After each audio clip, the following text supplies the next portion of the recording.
Hi there, it's me Finn. And tonight we're gonna talk about something almost completely forgotten. What it was like to visit a monastery in the year 1100 AD. A time so far away, yet somehow still just beneath the surface. Everyone knows what a monastery is, right? Big stone walls, chanting monks, simple robes, prayers. But what you may not know is what it actually felt like to be there, to walk in, to be greeted, to eat, to sleep, to listen, to feel the cool stone under your feet, the warmth of the bread in your hands, the strange silence that doesn't feel empty, but full, almost buzzing. And, you might think, what kind of people even visited monasteries? Why would someone go there? What did they see, smell, hear? What did the monks do all day, really? And if you were a visitor, what were the rules? Could you talk? Could you eat with them? Could you sleep there? Tonight, we'll go back, you and me, together. Let's start by subscribing. And now, let's walk through the fog, back to the year 1100 AD. It's early morning, very early. The sun hasn't yet climbed above the trees, and the dew still clings to every blade of grass. You're a traveler, riding on a small cart pulled by a slow, wide-backed horse. Or maybe you're just walking, your boots damp and soft with mud. You've been on the road for a while now, days maybe. You're tired, you're not in danger, but you're alone. And the idea of warm bread, a roof overhead, and the sound of soft voices singing to the heavens, that feels like comfort. That's why you're heading to the monastery. Now, monasteries aren't right next to towns. They're often set a little away, not hidden, but distant, by hillsides, near rivers, deep in woods. The idea is to live apart from the world, to create a life of silence, prayer and hard work. But that doesn't mean strangers aren't welcome. In fact, they are. Very welcome, in fact. Hospitality is part of the rule of Saint Benedict, the ancient set of rules monks followed in many parts of Europe. A stranger is to be treated as though he is Christ himself. So yes, you're welcome here. You finally see it. Past the trees, over the low stone wall, rises the monastery. It's not huge, not towering and golden like a cathedral. No, it's plain, quiet. Stone walls covered with vines, small arched windows. A bell tower with a small thick bell that hasn't yet rung today. Outside the walls, you see a few animals, sheep, some chickens, a donkey in a wooden pen. You see gardens too, simple rows of herbs and vegetables, leeks, onions, cabbages, a few apple trees. The smell of mint and rosemary drifts through the air. You reach the outer gate. It's wooden, old, but strong. There's a small ring-shaped bell hanging beside it. You tap it gently, clink, and wait. A moment later, the door creaks. A small wooden slot opens. You see eyes, kind ones. He doesn't speak at first, but you're not surprised. Silence is common here. You bow your head slightly, and whisper, "I seek rest, for one night, and bread if you have it." A pause, then the slot closes. You hear the latch turn. The door opens. You're inside. The monk who opens the door wears a simple wool robe, tied with rope. His feet are in sandals. His head is shaved in the middle, the classic tonsure. He bows his head slightly to you, then gestures for you to follow. He still hasn't spoken. You're led through a small courtyard. It's quiet, but not lifeless. Birds are chirping. There's a soft trickle of water from a stone fountain. Other monks pass by in the distance, carrying buckets, baskets of bread or books in their arms. One of them pushes a small wheelbarrow filled with firewood. Another sweeps with a straw broom, his face completely calm. Everything is slow, gentle, nothing rushed. You're brought to a guest house, a small stone building just off the main monastery. Inside, a fire crackles. Simple wooden benches line the walls. You're shown to a bench, and the monk gives a small respectful nod before leaving. Ah, you're here. You're not being interrogated, not asked who you are or why you came. You're just here. Eventually, another monk enters. This one smiles gently, and finally speaks in a low voice. "You are welcome." His voice is calm, almost like he's not used to using it. He brings a bowl of warm water and a cloth. You wash your hands, then your feet. It's tradition. It's symbolic. It's also practical. The roads are dusty. Then, he brings bread. Still warm. Thick, coarse, made from barley and rye. Not sweet, but full of warmth. Alongside it, a bit of cheese. Hard, salty, maybe from a goat. And water. cool and fresh from the well. You eat in silence. There are no spoons clinking, no conversations happening nearby. Just the soft sounds of chewing, breathing, the crackle of firewood, and somewhere far off, the first light notes of Gregorian chant, beginning from the chapel. Ah, you didn't expect music. But yes, the monks sing. Not to entertain you, but because it's part of their life. Hours pass like slow drops of honey. You're shown around, quietly. There's the scriptorium, a writing room, filled with long wooden desks, inkwells, and stacks of parchment. Monks sit hunched in silence, copying books by hand, every letter carefully drawn, every page filled with color and gold. The smell of ink and old paper fills the air. Then there's the refectory, the dining hall. You may eat there later if you stay for supper. The benches are long, the walls are bare. A monk reads aloud from a sacred text while the others eat. No one speaks. Only the reader's soft voice fills the room, echoing off the stone. You pass the cloister, a square courtyard, surrounded by covered walkways. The monks walk here slowly, praying, thinking, whispering the psalms. You walk it too. It feels timeless, peaceful, like the world has stopped outside. And then the chapel. Small, simple, full of echoes, stone walls, wooden beams, candles flickering in rows. The light hits dust in the air, making it sparkle like tiny stars. This is the center. Everything else, the food, the sleep, the silence, it all leads here, to this still place. You sit for a while.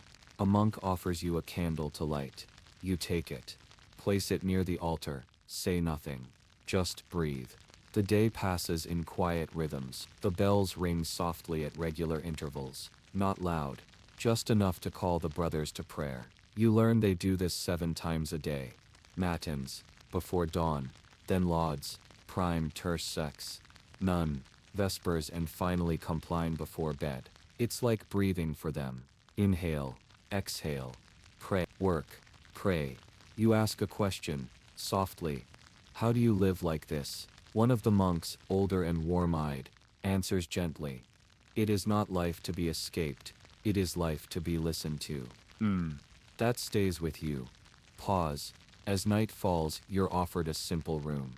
A straw bed, a wool blanket, a single candle.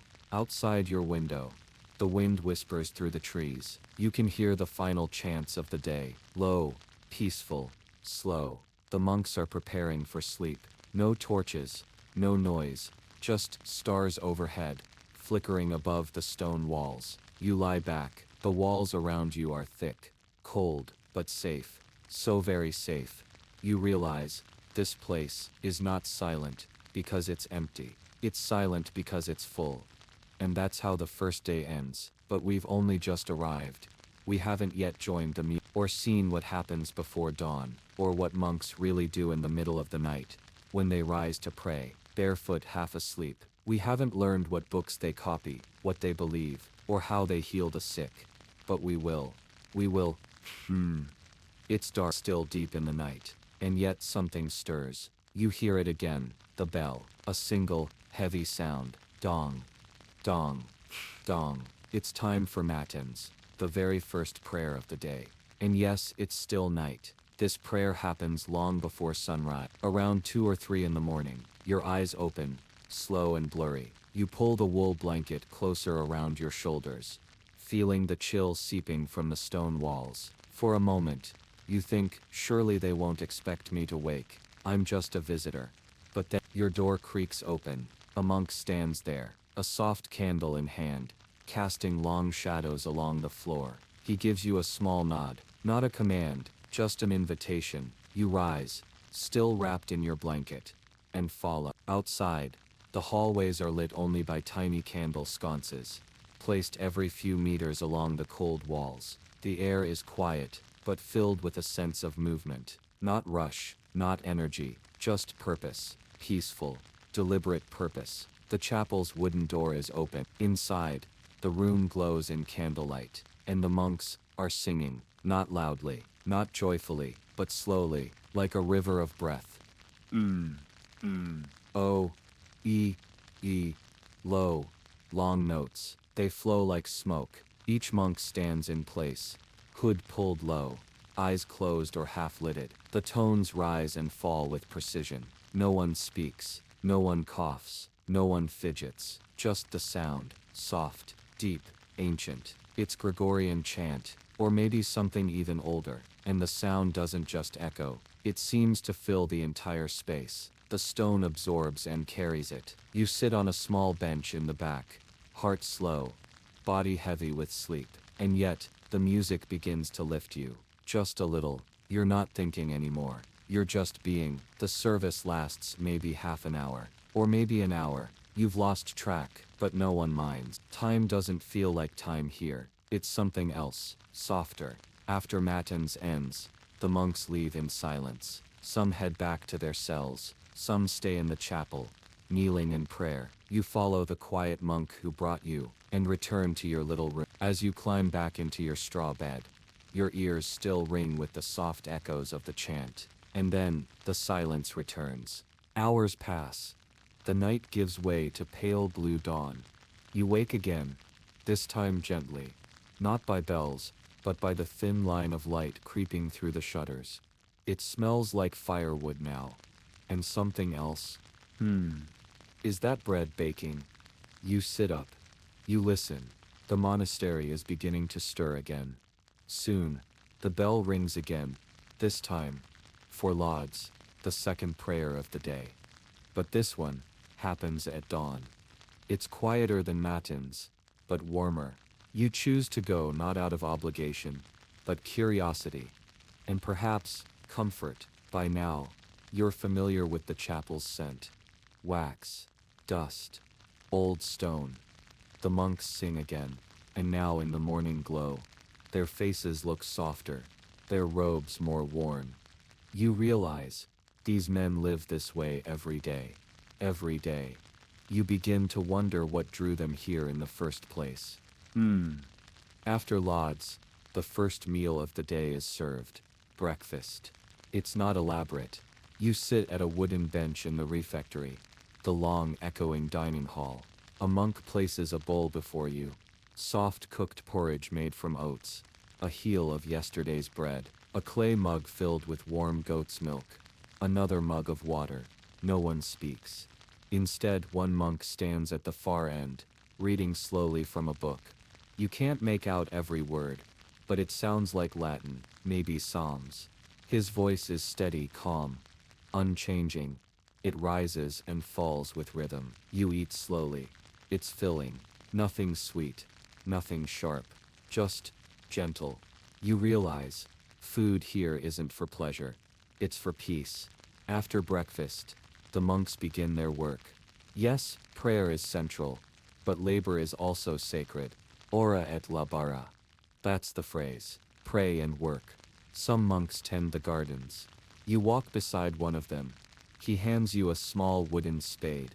Together, you loosen the soil around cabbage roots. No one tells you to work, but doing it feels natural. You ask him softly how long he's been here. He replies, "Since I was 16, I am now 47. You blink. That's most of a lifetime. He doesn't look tired. He looks serene. Later, you follow another monk toward the herbarium, a small stone building where medicinal herbs are dried and prepared. Inside, bundles of lavender hang from the rafters. Jars of dried mint, thyme, sage, and elderflower line the shelves. The monk shows you a paste he's making for sore joints, crushed comfrey root mixed with goose fat. You smile. You didn't expect medicine here, but of course, monks are among the only people in this time who read, who study, who know about healing. He hands you a cloth sachet, filled with dried chamomile. For sleep, he whispers. Ah, how perfect. By mid-morning, the bell rings again, this time for terce, the third prayer of the day. You begin to notice, the whole day flows like a tide. Prayer, work, prayer, meal, silence, again and again. But it's never rigid, never harsh. Everything here breathes. You begin to understand why people visit monasteries. Not just for food or rest, but for quiet, a different rhythm. The world outside is full of noise, horses, shouting, markets, taxes, troubles. But here, the troubles are hushed. You see it in the face of another guest, an older man who arrived late last night. He sits alone in the cloister, eyes closed, hands on his knees. He doesn't look sad, just still. You talk to a younger monk while helping carry firewood. His name is Brother Theo. He's not much older than you. He tells you softly, "I wasn't sent here. I chose this." "Why?" you ask. He pauses, then says, "Because the world is loud, but here, I can hear what's underneath the noise." You don't answer, you just nod. You begin to feel it too. Lunch comes at midday. This time, the meal is a little larger. Stewed lentils with root vegetables, carrots, turnips, and leeks. A slice of dark rye bread, a handful of dried apples. Again water, always water. No one eats quickly. There's something sacred about the slowness. After lunch, the monks gather in the chapter house, a square stone room where they sit in a circle. Here they discuss monastery matters, repairs, needs, disagreements, but always calmly. You're not allowed inside, it's their private space, but you sit outside beneath a fig tree. The wind stirs its leaves with a soft rustle, like the sound of a page turning. You watch as one monk, older, with a limp, walks alone, praying softly. His lips move but no sound comes out. It's called Lectio Divina, divine reading. A kind of meditation, not reading to finish, but reading to absorb. Slowly, like sipping warm broth, you begin to wonder what it would be like to stay here, not just for a night, but for weeks, or even a lifetime. But then, the bell rings again, and again, prime, sext, none. Time flows in soft circles. By evening, the Vespers prayer begins. This one is beautiful. The sun is setting. Candles glow brighter now. The monks sing again, this time with warmth. You sit in the very back of the chapel, and the light falls across your hands. One monk sings a solo, just one voice, rising above the rest. It's slow, trembling slightly, but perfect. And in that moment, you feel something open in your chest. A kind of quiet joy. A peace that comes from stillness. You close your eyes. You don't want to leave. But you're not gone yet. Night hasn't ended. And there's still Compline. The final prayer of the day. The prayer before bed. And what happens after Compline might surprise you even more. But we'll get there. Slowly, you return to your room. The candle is lit again. The air smells of lavender from the sachet the monk gave you. You lie down and breathe. Not deeply, just softly. You think about everything you saw, and you wonder, is the world outside really louder than this? Or have you just forgotten how quiet feels? We'll see more tomorrow. We'll wake again, with the monks, with the bells. We'll walk the cloister again, visit the kitchens, the library, the cellar, maybe even see how guests are cared for when they're sick, or when they come here to die. There is so much still to feel, but tonight, you rest, wrapped in wool, beneath stone, with silence around you, and something warm growing inside. Good night, traveler. You've only just begun to understand this place. You hear it, again, dong, dong, dong. The rhythm is familiar now. You don't flinch, you don't groan, you just slowly rise. Wrap the wool around your shoulders, and step out into the corridor, where a monk is already walking by, holding a single lantern. He nods at you again. Pause. You walk with him, just as you did yesterday, through the corridor stones, quiet and flickering under candlelight. You no longer feel like a guest, not quite. You're something in between now. Not a monk, not a stranger, just present. The chapel is dim, same as before, but today, you take a seat closer to the front. Matins begins. The deep, slow chants rolling out in unison, like waves hitting the shore. The monks don't look at each other. They don't smile, but you sense something, a shared stillness. It's not boredom, it's not duty, It's commitment, a life, a rhythm chosen. The prayers blend into the dark. And just when you think the sound might never end, it stops. Not abruptly, just fades. You step outside before anyone else today. The air is cold and soaked with dew. The sky is just barely blue. You walk along the outer cloister, stone arches lining a narrow garden. A monk is already there, barefoot in the grass, watering herbs with a clay pot. He looks up and gestures toward you to sit. You do. He places a little dish of walnuts and dried figs beside you. You smile, surprised, and he speaks, his voice soft and steady. These trees were planted by brothers who are now gone. We eat from their work. They left behind quiet blessings. You look at the fig in your hand. It feels heavy, but kind. You return to the refectory again for breakfast. This time, a small bowl of peas cooked with onions, slightly salted. Still no meat. Bread again, thicker this time. You notice some monks dipping it into their water, softening the crust. You do the same. It's bet. Again a monk reads aloud. But today, it's different. He speaks from a book you recognize. Something about a journey across the sea, a saint who faced storms and loneliness. You don't understand every word, but the rhythm carries you. You feel it more than you know it. After breakfast, you're asked if you'd like to help in the kitchens. You follow the narrow hallway to a tall wooden door. Inside, heat. The kitchen is warm, full of smoke and spice. A great black pot hangs over the fire. A young monk stirs with a long-handled spoon. You see carrots, barley, and maybe lentils. The smell is earthy, soft. An older brother slices dried herbs into the mix. Another breaks bread loaves in half and lays them in baskets. You ask how they prepare food for so many. He answers with a smile, by doing it the same way every day, for 50 years. He isn't joking. You're handed a small knife. You help peel onions. Your hands begin to smell of them. You don't mind. The work is rhythmic. Peel, slice, drop, peel, slice, drop.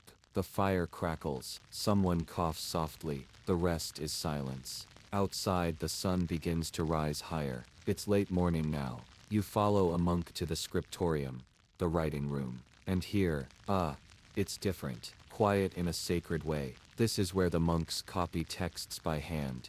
Religious books, history, healing guides, even poetry. The room smells of ink and parchment. Each monk sits at a slanted wooden desk, a candle to the left, a quill in hand. The pages are vellum, made from calf skin, smooth and pale. One monk is tracing an elaborate first letter, all reds and blues and gold lines curling like vines. He doesn't speak. You watch as he slowly dips the quill, draws one line, then waits. This is art, but not fast art. Another monk lets you try. He gives you a practice sheet, not real vellum, just a scrap. He shows you how to hold the quill, how to press lightly. You try writing your name. It comes out crooked, ugly. He smiles and says, "It took me 10 winters before my hand stopped shaking."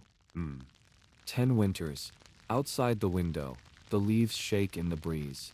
You feel like you're in the middle of something very old, like a tiny branch growing on a very old tree. The bell rings again. You don't even jump anymore. It feels expected, natural. You go with the others to sex. The midday prayer. It's shorter than matins, but no less rich. The chanting is soft. Your eyes close for a moment. You breathe in the incense. You feel something shift again inside you. Something like calm. Lunch comes soon after. Today's meal: boiled root vegetables, barley stew, and a bit of cheese. One of the few indulgences here. You savor it, even though it's plain. The silence remains, but you sense a slight mood lift among the brothers. The food is warm. The cheese is fresh. Maybe it's a feast day. Maybe it's just a good afternoon. After lunch, you are led down a stone stairwell, deep into the monastic cellar, and this is unexpected. It's dark, damp, cool.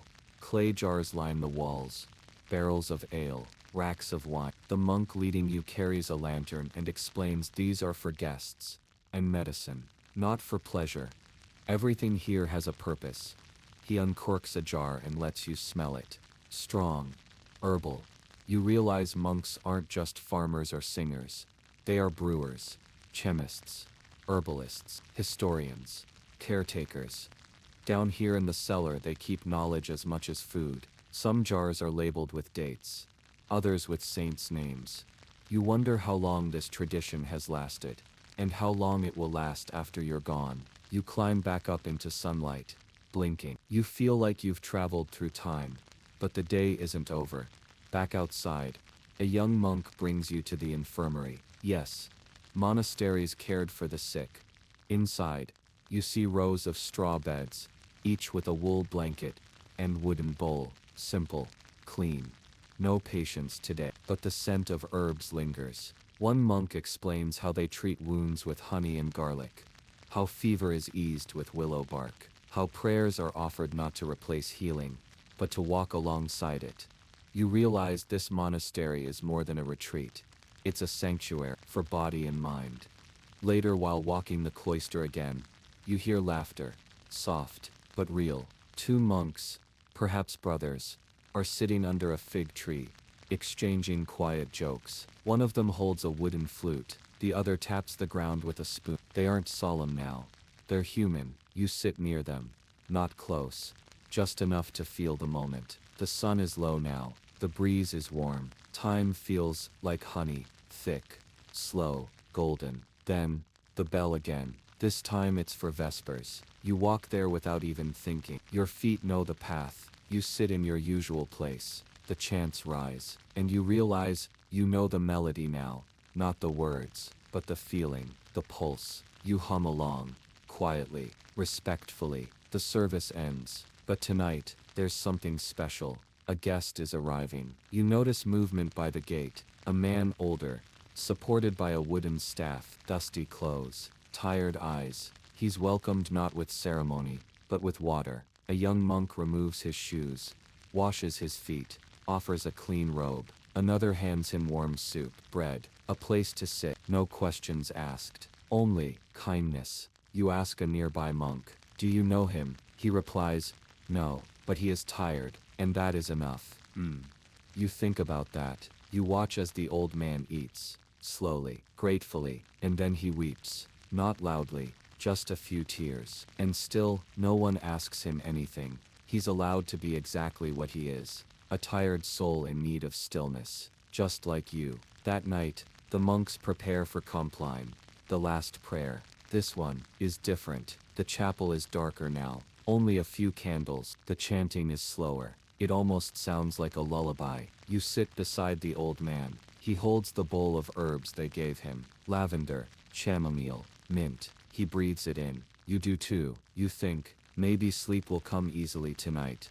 After the prayer, everyone leaves quietly. The monastery falls into night. You return to your little room. Your candle is already lit. A small cup of warm milk sits beside the bed. You don't know who brought it. You lie down, and this time, you don't feel like a visitor anymore. You feel like someone who remembered something they'd forgotten. The sound of the wind is soft. Your body is tired, but your heart is full. You don't even try to fall asleep. Sleep comes to you, like a guest at the gate. Quiet, slow, and welcomed. Tomorrow, there is more to see. The monks will chant again. You'll learn how they read, how they write, how they bury the dead, and how they prepare for winter. There is still so much peace left in this place. So many small forgotten details that make it holy. But for now, you close your eyes. You are safe. Good night. You're not alone here. The morning begins not with words, but warmth. The candle at your bedside has melted down to a tiny puddle of wax.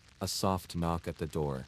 Just once. And then, silence. You rise. No one is waiting. Only the light outside your tiny window, pale and milky. You wrap the wool again across your shoulders and step into the corridor. The stones feel warmer today, under your bare feet. The air is still, not even a draft. A single monk walks past, carrying a clay pitcher filled with water. He nods, just a little, and keeps walking. Matins has already passed. You overslept. No one came to wake you. You're surprised by that, but also not. They give you space here. Time isn't a master in this place. it's a companion. You step into the small garden again, the same one where the fig tree stands. The grass is still damp, and a few bees hover around the flowering herbs. A monk kneels nearby, tending to a low bed of sage. His hands are dark with earth, his fingers gentle. He sees you and motions with his head, inviting you to sit. You do. He says nothing for a long while. Then, quietly, when we touch the earth, we are never idle. Even stillness is tending something. You nod, not because you fully understand, but because something inside you agrees. The soil smells rich. The garden is peaceful. There's a soft hum in the air, like something ancient breathing just below the surface. After some time, the monk stands and brushes off his robes. He invites you to help carry baskets to the kitchen. Today is soup day again, but with a slightly different flavor. Turnips this time, leeks, maybe a hint of dill. You enter the kitchen and hear the clatter of clay bowls, the scraping of spoons on iron. The fire is steady, the large pot rocking just a little as it boils. A different monk, rounder, smiling, hands you a wooden spoon. You stir, slowly, clockwise, just like they do. He shows you how to listen to the bubbles. When it simmers evenly, he says the taste will be gentle. You notice the monks cook with attention. Not speed, not flair, just patience. It reminds you of something your grandmother once did, maybe. The scent of the soup fills the stone room. Not heavy, just enough. You ladle the mix into bowls and set them out on the long refectory table. There is no speaking, again only the sound of sitting, of spoons, of swallowing. Today's reading comes from a book you've never heard of. A monk with a soft voice tells the story of a traveler who walked for 40 days without seeing another soul, and how, in the end, he found peace not in a place, but in silence. You feel a strange comfort in that idea. After lunch, a monk with slightly ink-stained fingers gestures for you to follow him. You walk together through a long corridor, passing a row of narrow windows. Each one frames a slice of the hills beyond the walls. He brings you into a smaller, round room, low ceiling, shelves built directly into the stone. This is the library, and it's nothing like the great halls you imagined. It's closer to a cave than a cathedral, but it holds treasures just the same. Scrolls, tiny leather-bound books, sheets of parchment rolled tight and tied with ribbon. You touch one. It's cool. It smells like dust, like wool, like something sacred. The monk opens a book and shows you a page, hand-lettered, illustrated with fine blue vines curling around a golden letter P. He says nothing, just lets you look. There's no urgency here, no rules posted, no reminders to whisper, because silence is already honored. It lives in the stones. Afterward, you help repair the binding of a broken book, a gentle task. He teaches you how to thread the leather cord through the spine. You're clumsy at first, but he smiles and says softly, even the books are learning to hold together. You breathe deeply. You understand more now. This isn't just about faith, or labor, or history. It's about preservation, of everything, of thoughts, of moments, of the soul. Later in the day, you're taken outside the walls, just slightly. Two monks lead you down a narrow trail behind the orchard. You walk in silence. Birds call from the trees. The wind rustles the barley growing wild on the hillside. Then you see it. A small stone hut, low to the ground, with ivy covering most of the roof. They tell you it's the hermit's cell, once used by a brother who chose to live apart in total silence. He came to prayers, took meals once a day, but lived here alone for 30 years. You step inside. It smells like cold stone and lavender. A tiny cot, a wooden cross, a single shelf with 3 books. You sit. The monks wait outside. And for a moment, you wonder, could you live this way? No noise, no name, no mirrors, no clocks, just prayer, quiet. You don't know, but something in you wants to try. You don't speak when you leave, and the monks don't ask how it felt. They only nod. That's enough. Back inside the monastery, the bell rings for none. The mid-afternoon prayer. You sit again in the chapel. This time the sunlight hits the stained glass just right. A red glow pours over your lap. The chanting is gentler now, shorter, just a pause in the day, a soft breath between long sentences. You look around. No one seems hurried. No one sighs. No one checks the time. Because time here is not something to beat. It's something to walk beside. After none, you're invited to the mill room, where flour is ground. This room is louder. A water wheel turns slowly, creaking with every spin. A monk feeds dried grain into a wooden funnel. Below, flour collects in a wide basin. You help sift. The powder clings to your fingers. It smells like fresh bread, even before it's baked. The monk laughs softly when you sneeze. The dust of life. He says, And then, evening draws near. You join in again for Vespers, the second to last prayer. You're starting to recognize the words now. You don't know what they mean, but they feel right in your mouth. The candlelight flickers. Your breath slows. You catch the old guest from yesterday, sitting a few rows behind. He looks better now. Fuller, quieter, at peace. He sees you, and smiles. And in that moment, you understand something. This monastery isn't just about escape. It's about return. Return to stillness. Return to self. Return to something that has always been waiting. After prayers, you help set out food for the poor. Yes, the monastery feeds the hungry too. Every evening, quietly, without song or sermon. A simple bowl of stew. A piece of bread. A kind face. They arrive, one by one. Villagers, from beyond the hill. Barefoot children. Widows with tired eyes. No one speaks much, but no one leaves hungry. You watch from the shadows as a child tucks a crust of bread into her sleeve.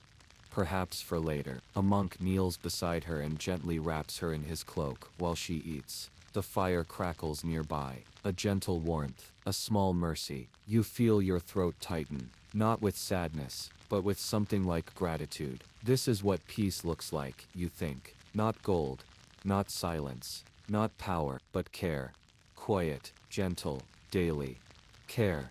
The last bell rings. Compline. Tonight, the air is crisp. A few stars blink through the dark. Inside the chapel, the monks kneel slowly. The final chants begin. Deeper now, more like a lullaby than a hymn. The final prayer. May all be well. May all be well. May all manner of things be well. You whisper it with them. Not because you must, but because it feels right. Afterwards, you are led once again to your little room. A fresh candle waits. A folded blanket. A sprig of rosemary on your pillow. You smile, and this time, as you lie down, you don't wonder what tomorrow will bring. You only breathe. The wind rustles gently outside the shutter, and you feel whole. Not finished, just whole, like a page that doesn't need more words, just space. Sleep finds you, slowly, kindly, and wraps around you like the wool you never quite took off. And the monks, they keep praying, just like they always have, through the centuries, through the dark, even as you dream. When the morning light returns, it doesn't arrive with noise or movement, but with the slow blooming of gray-blue across the horizon. Your eyes open naturally. No bells this time, no footsteps, just the quiet hum of waking. The air in your chamber is cool. A gentle breeze through the window. It smells like dewy grass and old stone. You sit up slowly, blanket sliding off your shoulders. Your body feels heavier today, but not tired, just anchored. Ground. Outside the corridor, monks begin their day in silence, already sweeping the courtyard, arranging tools, preparing for what they call useful labor. You wonder what your task will be today. After washing your hands in the small stone basin outside the chapel, a familiar figure approaches. It's the monk with the gentle voice, the one from the kitchen. He smiles, then gestures with a small wooden rake in his hand. You follow him, past the fig tree again, but this time, you continue further, through a short passage, and then the path opens up into the herbarium. It's unlike anything you've seen so far. Rows and rows of plants, some short bushy with purple flowers, others long green and covered with dew. The soil is dark and rich. The beds are divided by low wooden frames. Here they grow medicine, lavender, mint, sage, chamomile, valerian, rue, yarrow, even foxglove. The air is full of scent. Not perfume, not sweetness, but something older, earthier, wiser. You and the monk work slowly, quietly. He teaches you to pluck the dried flowers with gentle fingers, to gather the stems without breaking them. He shows you how to tie them in bunches, and hang them upside down in the small drying hut nearby. Everything we need, he says softly, we find in the garden first. After some time, you notice a young monk kneeling beside a bed of feverfew. He looks no older than 18, pale skin, thin fingers, eyes closed. He isn't praying, just breathing. You ask about him. He came to us sick, the older monk says. The doctors gave up, but the herbs didn't. You realize the monastery isn't just a place of silence and prayer. It's a place of healing too, and not just for the soul. Later in the day, you are taken to the scriptorium. The moment you enter, you can hear it. That unmistakable sound of feather quills scratching across parchment. The room is long and narrow, with slanted wooden desks along the walls. Each desk has a candle, an ink pot, and a small pile of parchment sheets. Monks sit in rows, hunched over slowly, carefully, patiently. They're copying texts. Some are scriptures, others, medical treatises. One monk appears to be drawing illustrations, intricate patterns in red and gold. You pause, watching the tip of his pen curl a perfect spiral. You are given a simple task, to gently press sheets of parchment flat with a warm iron stone. Not too hot, not too much pressure, just enough. The parchment is made of animal skin, stretched and dried. It smells faintly of salt and thyme. They tell you a single book may take a year to complete, or more. You realize, these pages hold more than words. They hold hours, lives, fingers cramped from steady work, eyes strained from candlelight, hearts devoted to something eternal. You sit and help until your shoulders ache. But it's a good ache, the kind that feels earned. At midday, you return to the refectory for a meal. Today, it's lentil soup, thick, earthy, served with coarse barley bread. No meat, never meat. The reading is from a poem, not a religious text this time, but an old story about birds nesting in the reeds beside a quiet river. The voice is soft, rhythmic. You find your spoon slowing with each verse. The food, somehow, tastes sweeter. Afterward, a monk asks if you'd like to help with the bees. You pause. Bees? But curiosity draws you outside again, to the back of the orchard. There, under a sloping awning of thatch, sit 3 wooden hives.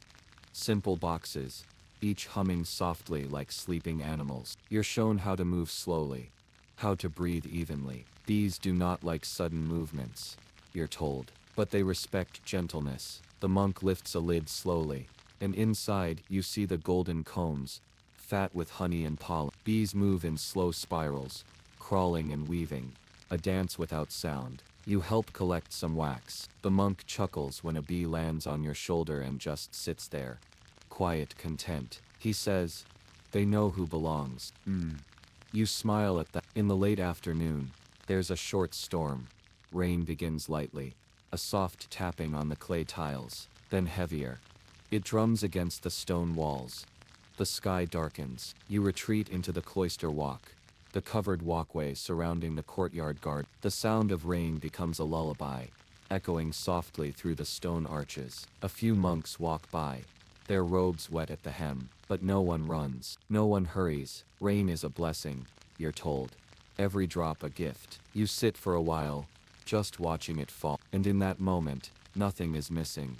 When the rain eases, you are invited to the laundry room, a stone space near the well, where garments are washed with ash soap and dried on wide lines strung between posts. You help scrub robes. It's not hard work, but rhythmic, calming. The fabric soaks the water like memory. There's laughter too. Some of the younger monks tease one another, splashing lightly, joking about whose robe is most worn. You realize, even here in a place so quiet, there is still joy, simple joy, not celebration, Not parties, just contentment. Before Vespers, you are shown the solarium, the storage room for food, drink, and goods, cool and dry. It's lined with shelves holding clay jars, cloth sacks, and wooden boxes. A monk explains how they keep careful count of everything, from beans to barley, from oil to salt. Nothing is wasted. You help tally a few items in Latin, writing with a charcoal stick on a wax tablet. It feels strange, using symbols you barely understand, but oddly satisfying. Numbers, it seems, are another kind of prayer here. A prayer of order. A prayer of gratitude. When the bell rings again, you are more than ready for Vespers. You kneel on the same spot as yesterday. The candle beside you flickers gently. The chanting begins, slow rising, then falling, like breath. You know the rhythm now. You even mouth the words. And for a moment, it feels like you've always been here. Like you've always belonged. The prayer ends with a phrase you recognize. Pax in terra. Peace on earth. You close your eyes, whisper it once more. Peace. That's what this is. That's what you've been feeling. Not excitement, not curiosity, not even reverence. Just peace. As the monks file out quietly, you remain a little longer, watching the candles, the shadows on the wall, the way the chapel breathes, as if it too were alive. And then as you step out, the stars greet you, clear, cold, ancient. No clouds tonight, just darkness, and points of light. And you, standing in silence, wrapped in wool, held by stone, and finally, understood by silence itself. The morning air feels colder today. It clings to your sleeves, brushes your cheeks like damp silk. But even before the bell rings, you rise slowly from your straw-filled mattress. Your body doesn't hurt anymore. Maybe a little stiffness in your legs, but your hands feel steady. Your back feels aligned. Maybe you're adjusting to the rhythm. Outside the door, there's a faint orange glow from a small lantern. One of the monks has left it for you. No words, just the light. You take it with you, walking silently down the hallway, your soft footsteps joining the quiet pattern of footsteps ahead. Today is different. You sense it from the way the monks move. Quieter than usual. More focused, fewer glances, fewer smiles. Even the birds seem to sing softer. After the first prayers, Brother Ulrich, the elder with deep lines in his face, and a voice like smooth stone, approaches you. He says just one thing. Today we make ink. Ink. You hadn't thought of it before. You've seen them writing, those endless hours bent over parchment, but never once wondered where the ink comes from. You follow Brother Ulrich down into the lower levels of the monastery, past storerooms and cellars, past barrels and baskets of dried herbs and root vegetables. Finally he opens a wooden door, and you're inside a room lit only by small slits in the wall. It smells strange in here, like smoke and something bitter. He points to a wooden table, on it a mortar and pestle, a pot of black soot, a sack of oak galls, and a small flask of sharp-smelling vinegar. Gall ink, he says. It's what we use for scripture. And then, he shows you how it's done. First, the oak galls, those strange knotted lumps from oak trees, are crushed into powder. You help with that part, slowly grinding them with the pestle, until your hands sting a little from the roughness. Next, the powder is mixed with water and vinegar, forming a dark, cloudy liquid. Then comes the soot, collected from the chimneys and burned branches.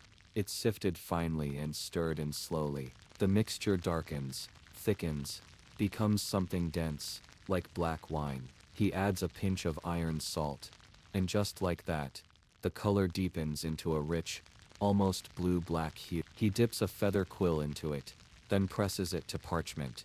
The ink flows, smooth, sharp, permanent. You watch in awe. This is the ink that will last hundreds of years. This is the ink kings will read. This is the ink that carries memory. You help pour the liquid carefully into small clay pots, sealing each one with wax. Every movement must be steady, every gesture patient. Brother Ulrich looks at you and says, "There is no rush when the words are meant to last forever." Later that morning, you are asked to help in the guest house. It's a part of the monastery you haven't seen before. Near the outer wall, a small building, plain but well kept, with a little wooden porch, and ivy climbing one side. You learn that travelers, pilgrims, even the sick are sometimes given shelter here, for a night maybe two. Today a visitor has arrived, a woman, middle-aged, wrapped in thick wool, her shoes worn thin. She walks slowly, one hand pressed to her side. You are asked to help prepare her bed. The chamber is sparse, just a blanket, a cup of clean water, a small crucifix above the door. You light a candle and leave it there. When she enters, she doesn't speak, just nods. Her eyes are tired but grateful. You feel something stir in you, not pity, not curiosity, just recognition, that she too carries weight in silence. By midday you return to the kitchen. Today's meal is cabbage and turnip stew. Nothing fancy, no spices, just warmth. Brother Martin lets you stir the pot. The wooden spoon is long and heavy, and the steam fogs your glasses. A few younger monks peel root vegetables nearby, humming softly. One of them says, "The food doesn't need to be good, it just needs to be shared." You think about that as the bowl is passed to you. You don't look for flavor, you look for stillness. And it's there, in the first bite, in the last. Later Brother Theodric invites you to help repair the roof tiles. You hesitate. Roof work? But the view, it's worth. You climb the ladder, slowly, hands gripping the wooden rungs.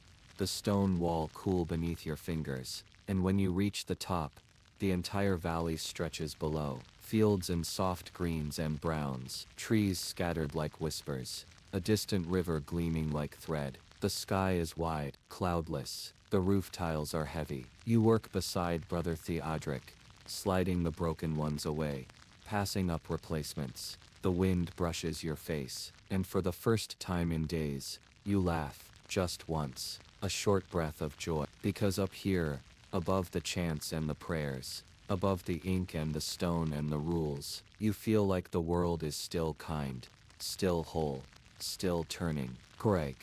Before Vespers, you visit the chapter house, a square room, stone benches along the walls, a circle in the middle. This is where monks gather to read the rules, to confess mistakes, to ask forgiveness. Today, a young monk admits he accidentally spilled ink on a page of scripture. He stands quietly. The others listen.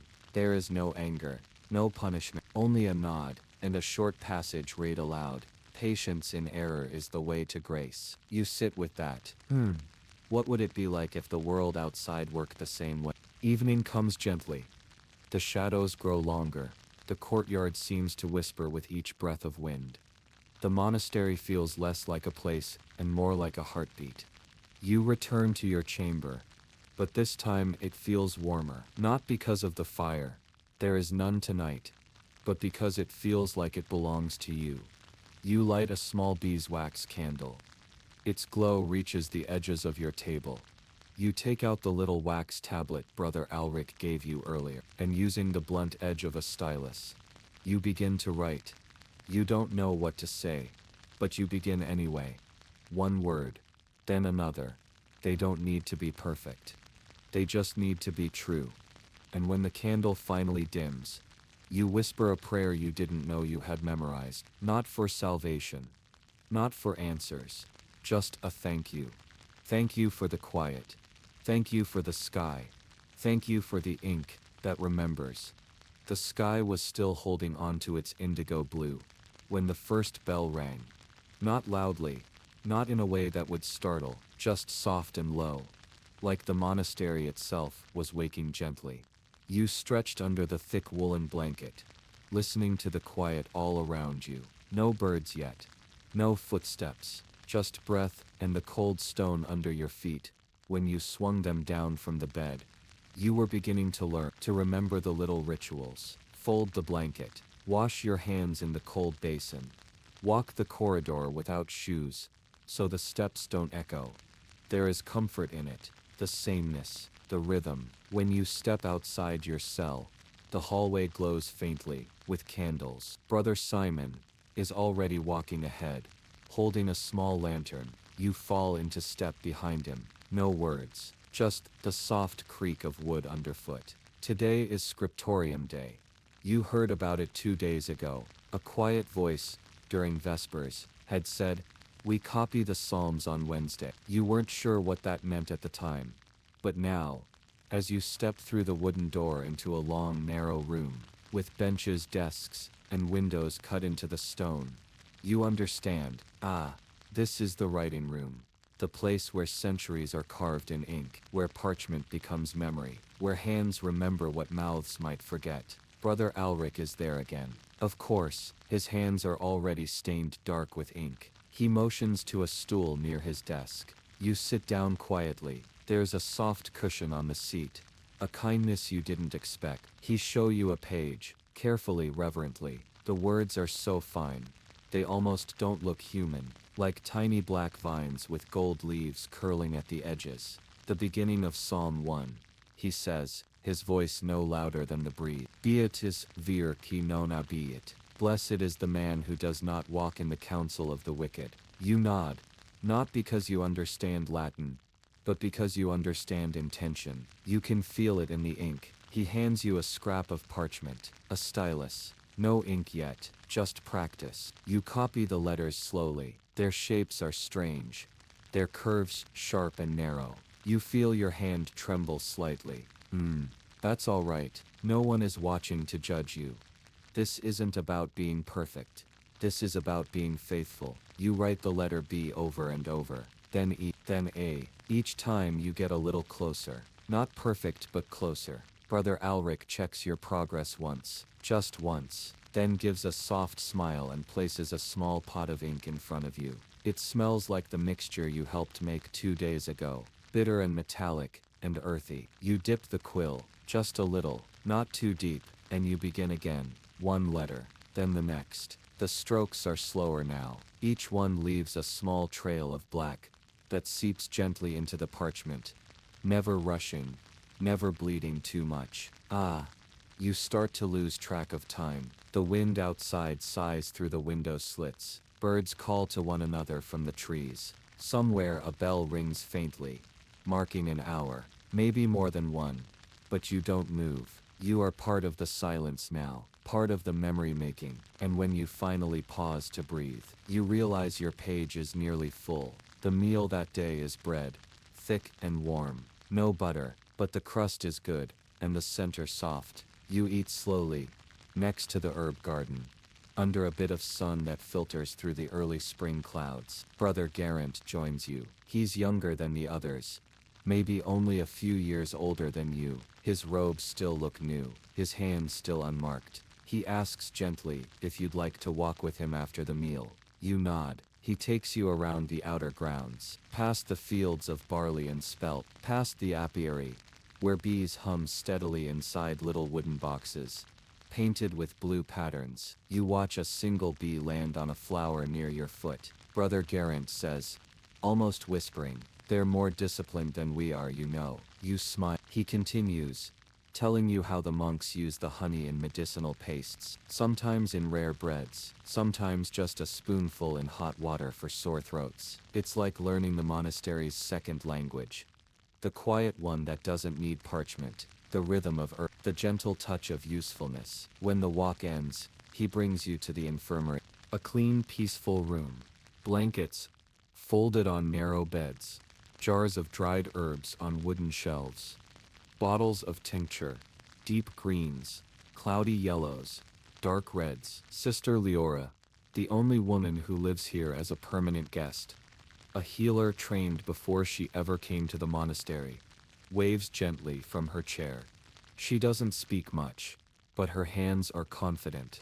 She shows you how to mix marigold into warm oil, how to crush willow bark for fevers, how to make a poultice for wounds. You find yourself thinking, even illness is softer here. Even pain has a slower shape. Later you help her carry 2 folded linen bandages to the guest house. The woman from before is still resting. Her face is brighter. She thanks you with her eyes, and you smile back. You don't need words.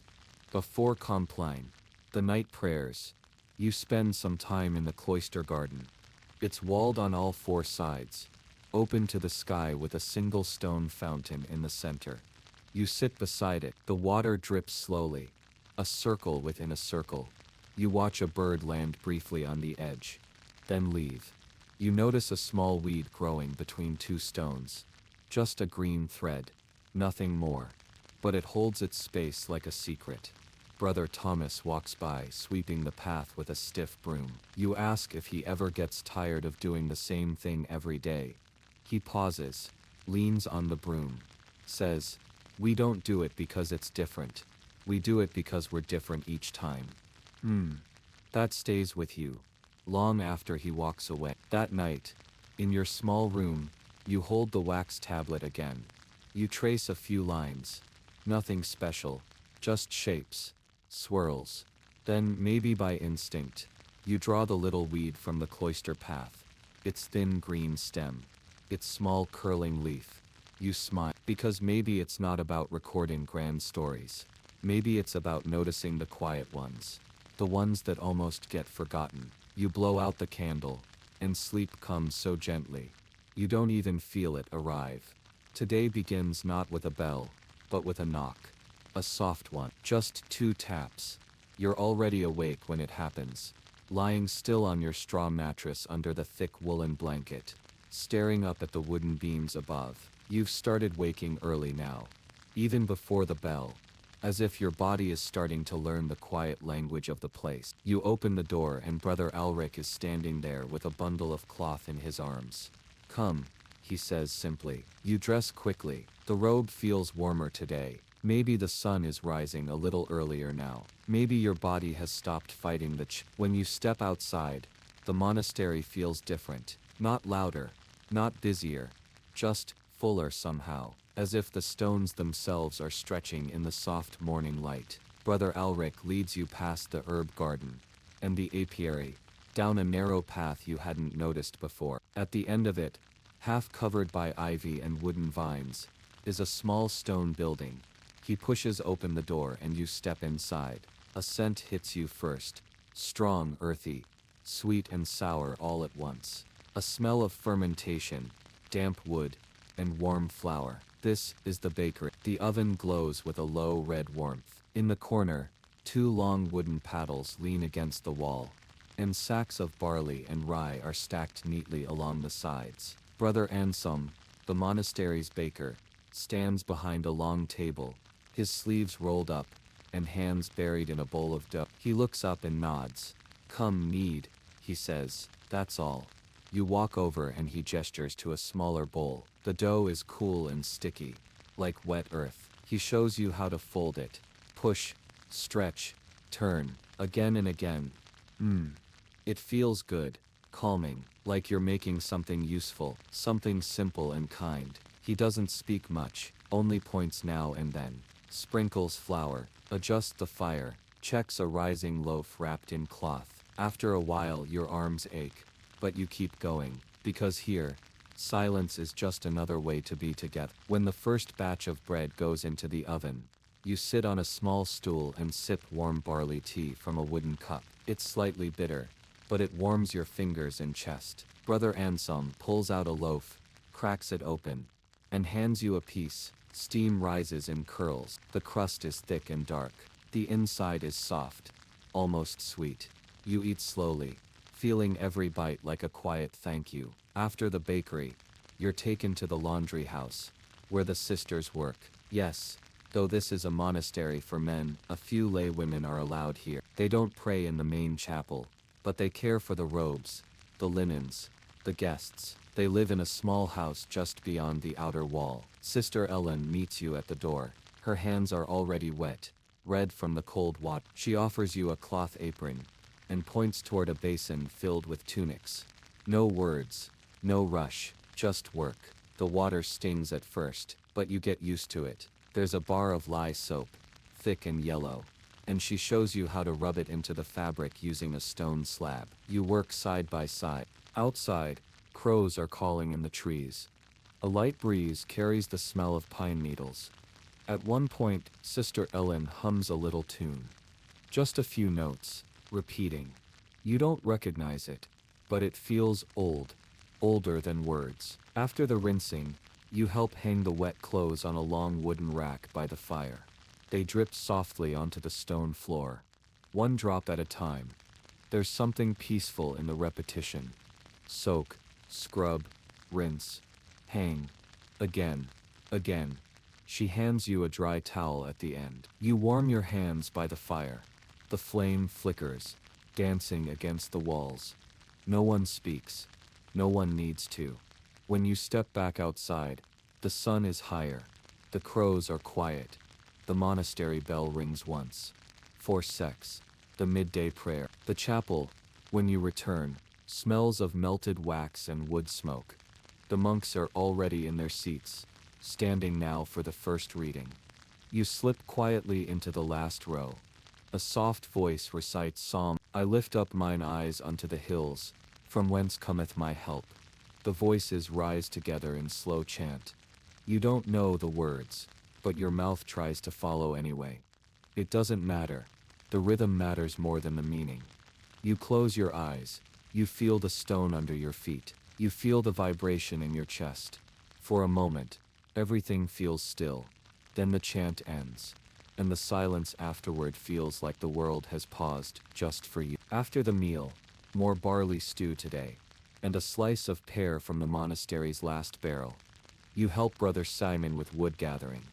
He hands you a small cart and a dull-handled axe. Not to cut, just to carry. You follow a path through the wood. The trees are tall and thin, their bare branches stretching into the cold sky like reaching arms. The path is lined with fallen limbs, some fresh, some old and gray. You stack them gently into the cart, feeling the weight grow with each turn. Brother Simon hums, sometimes. When he does speak, it's only to tell you stories of the forest. That tree over there, he says, pointing to a bent old oak, was hit by lightning 10 years ago, still growing. He pats its trunk gently as you pass. Further along, he points out a little hollow in a tree where an owl sometimes sleeps. He doesn't show you the owl, just the place. You realize something. They don't need to show everything here. Sometimes it's enough to know where it is. When you return, the sun is low, the cart is full. Your arms ache again, but in a satisfying way, like something has been earned. You unload the wood beside the kitchen, stacking each piece the way Brother Simon shows you, flat, snug, facing the wind. Then you sit by the edge of the well for a while, sipping water from a clay mug. Brother Geraint joins you again. He brings you a small book, one you haven't seen before. He tells you it's a copy of the Rule of Saint Benedict, the book that guides the monastery. He says it quietly, like a secret being shared. You open the first page. The letters are neat and tall. You read, listen carefully, my child, to the master's instructions, and attend to them with the ear of your heart. You stop there, because that one line is enough. You close the book, slowly, letting the words settle. He smiles, taps the bench, and says nothing more. That evening, you help prepare the chapel for compline, lighting the candles, straightening the mats, sweeping the entry. You find joy in these little tasks, in touching what others will later see and feel. When the prayers begin, you're ready. You don't know all the words, but you're not afraid anymore. You follow the rhythm, you breathe with the other. And when the candles are snuffed one by one, and the chapel grows dark except for a single lamp, you feel a peace you can't quite name. Back in your cell, you write a single line into your wax tablet. Today I listened with the ear of my heart. Then you blow out the flame, and sleep again comes without asking. You wake slowly this time, not to bells or voices, but to the faint warmth of early light creeping across the stone floor. It drips in through the thin window slit, like golden honey on old parchment. Your eyes open gently. There's a stillness outside, but not the kind that feels empty. It feels waiting, as if the monastery is holding its breath before something begins again. You pull on your robe, now soft with wear, and step into your sandals. The air outside your cell is chilly, but not biting. A calm cold, the kind that sharpens your senses and makes every step feel more real. Today Brother Alrek doesn't come to fetch you. No knock, no instruction, You are free at least for the morning. So you begin walking, slowly, through the east corridor, past the dormitory door, past the shelves where sandals and tools are kept. You find yourself drawn back toward the cloister where the square garden waits in silence. You walk the stone path again, the same one you walked on your first day here. But it feels different now. Not because the stones have changed, but because you have. You know now which bird sings in the fig tree. You recognize the crack in the fourth stone tile. You don't just see the cloister now. You feel it. A bell rings, once, then twice. Lauds. You are early. You enter the chapel, and sit quietly near the back. The brothers file in slowly, hoods up, eyes calm. The abbot begins in his quiet voice. Domine, labia mea aperis. The others respond. It os mu manuntiabit lodem tuam.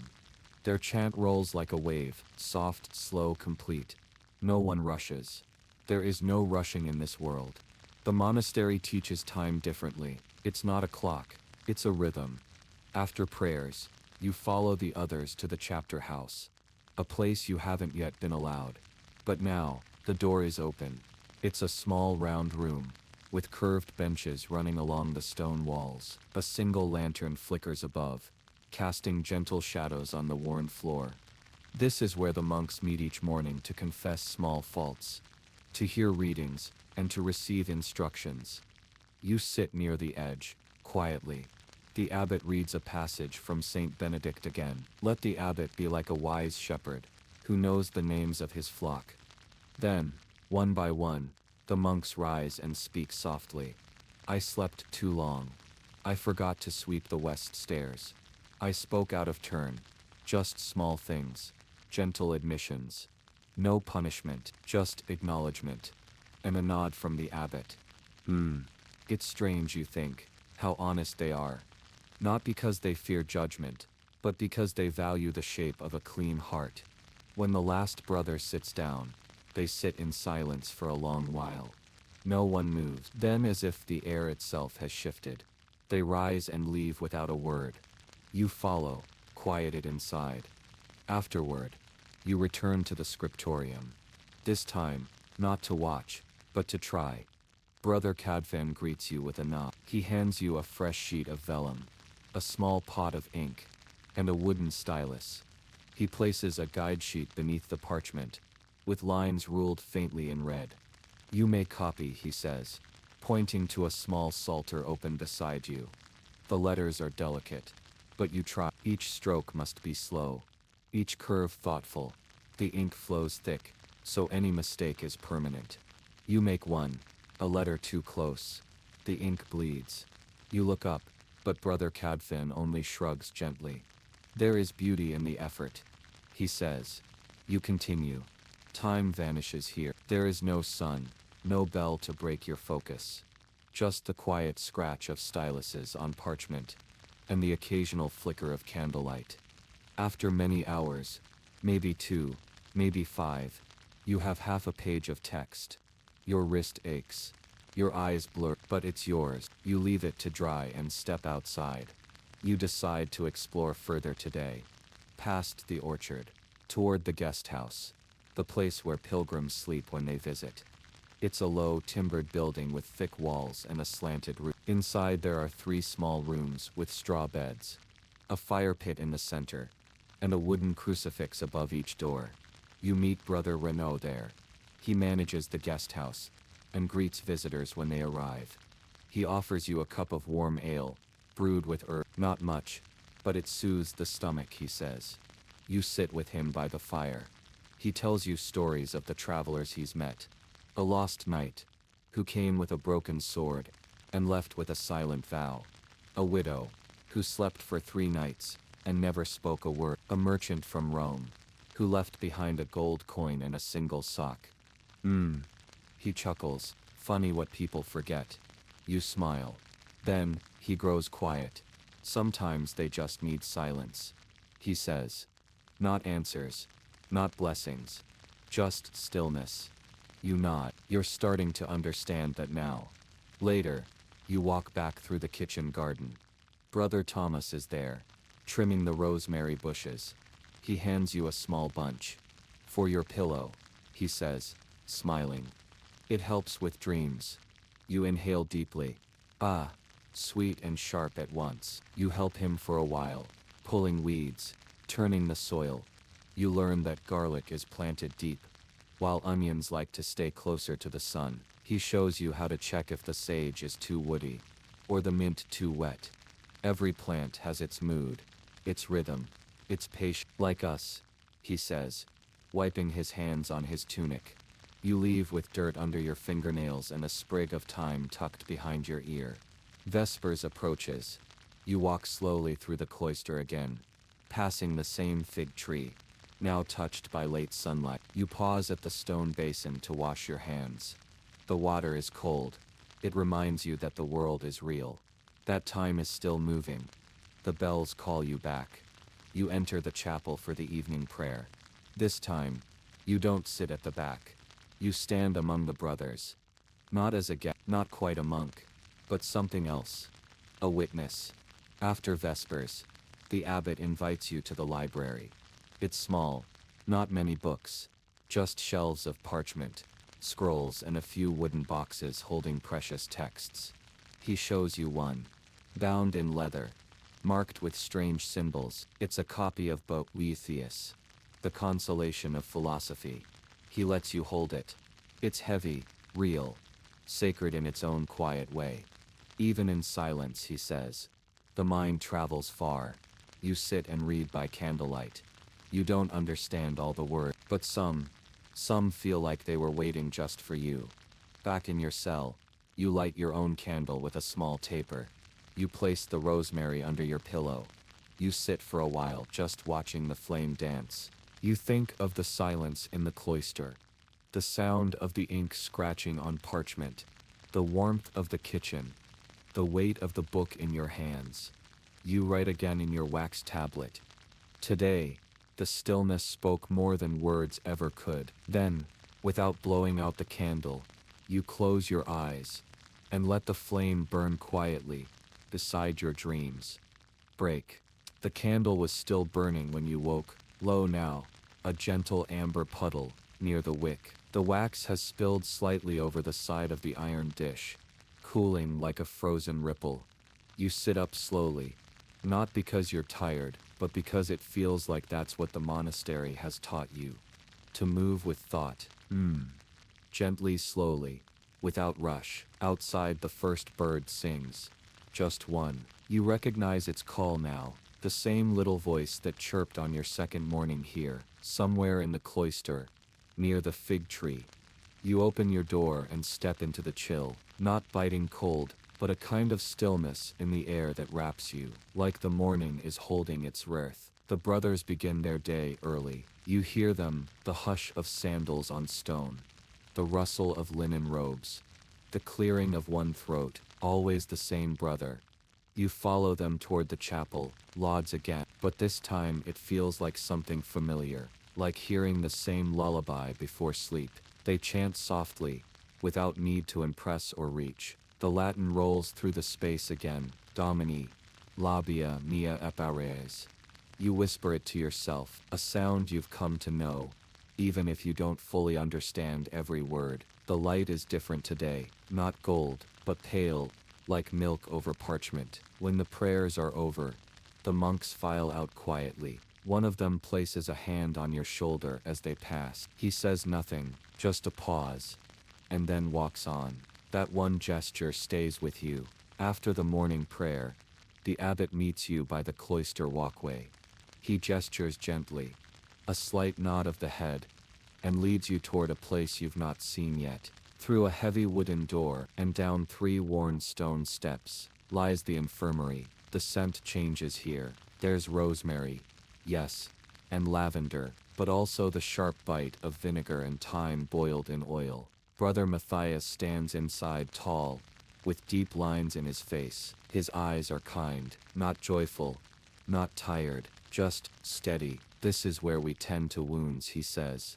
And to waiting. You see 2 low cots, one with a young monk sleeping. His head is bandaged gently, and there's a damp cloth at his brow. The other bed is empty, its sheet carefully folded back, as if ready for someone. Brother Matthias shows you a set of tools: long iron tweezers, cloth strips, small ceramic pots of thick brown balm, all labeled with scratched Latin names. You pick one up, the balm for burns. It smells of honey and oak ash. He tells you about the recipes, how the balms are made from old Roman knowledge, passed from hand to hand, mixed by moonlight sometimes.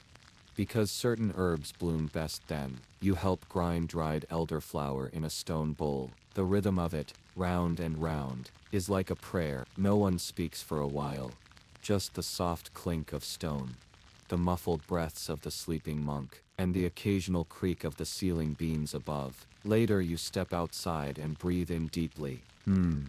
You realize how often the air smells of something here. Not just wind or rain, but herbs, firewood, even the books. You follow the north wall, where no one usually goes, and find a quiet little door. It's open just slightly. Inside is the herbarium, a place where all the plants used in the monastery are stored, dried and hung. Every inch is filled with bunches: sage, fennel, wormwood, mint, dill.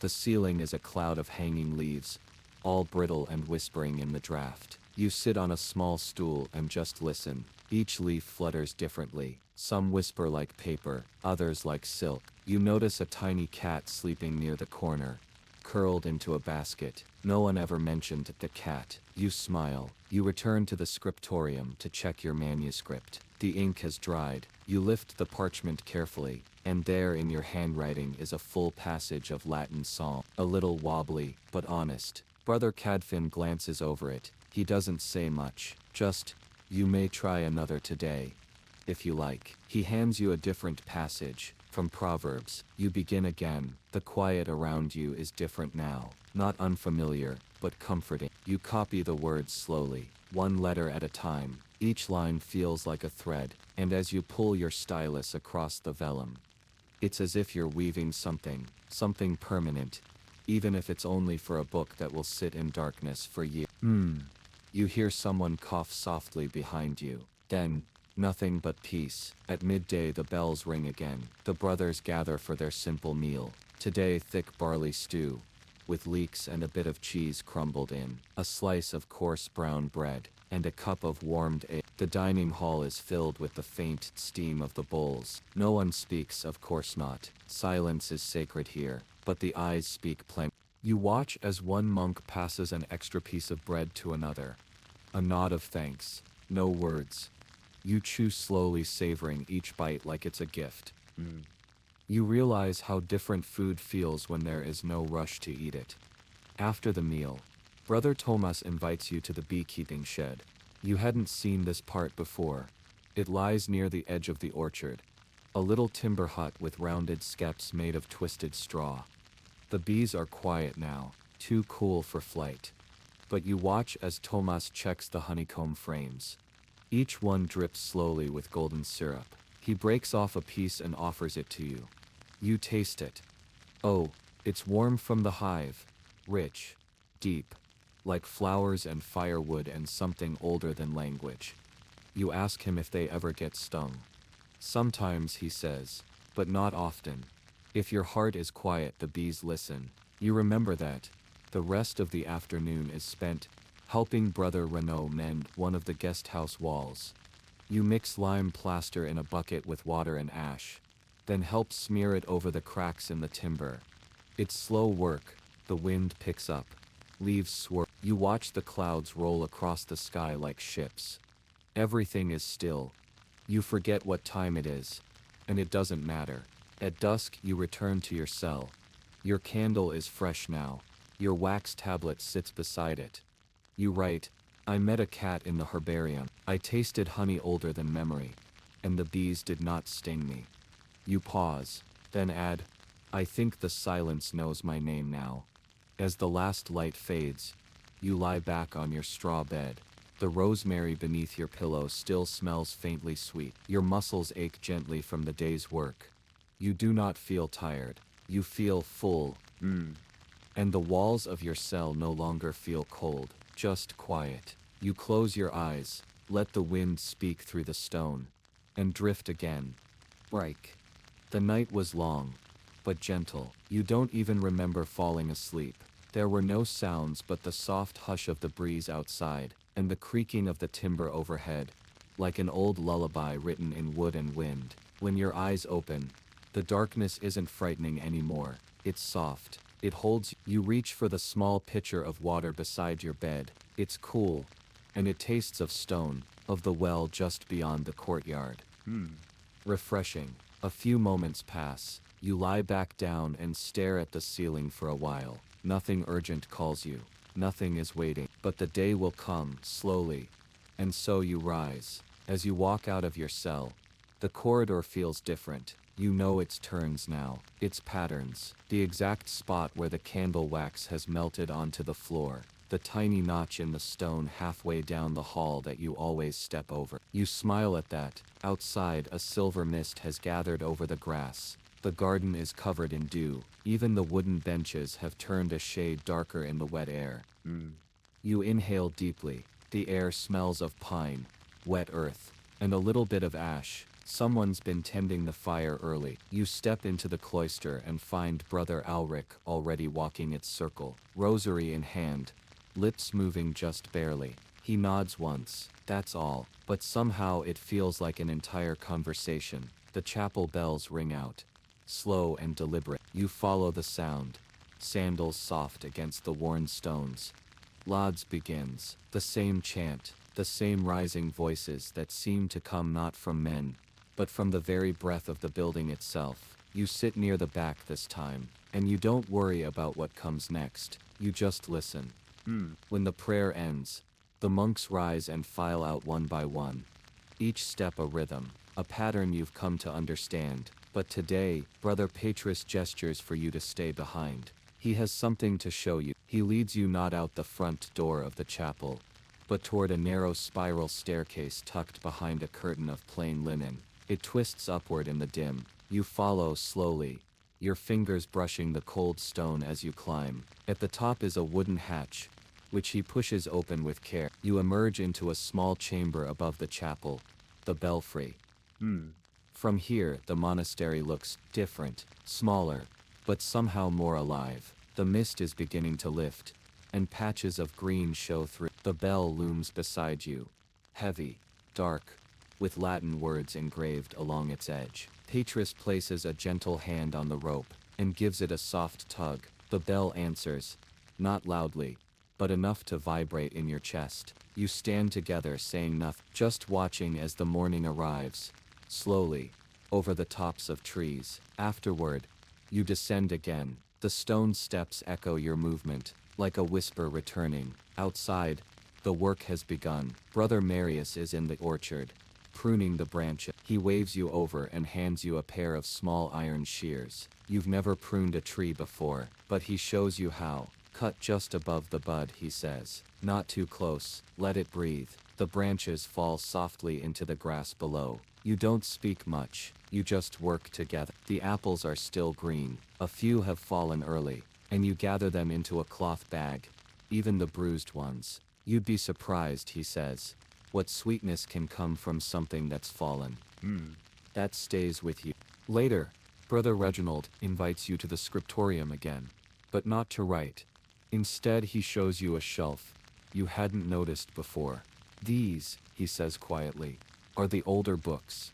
Some are from before the Normans. He lifts one gently, its leather cracked, its corners chewed by time.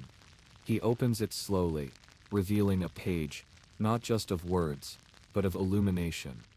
Ah, gold leaf, blue pigment, lines so fine they seem drawn by breath. A dragon curls around the letter P. Vines snake down the margins, and tiny red flowers bloom between the lines of text. You don't even know what the words say, but you stare at the image like it's a secret you're almost ready to learn.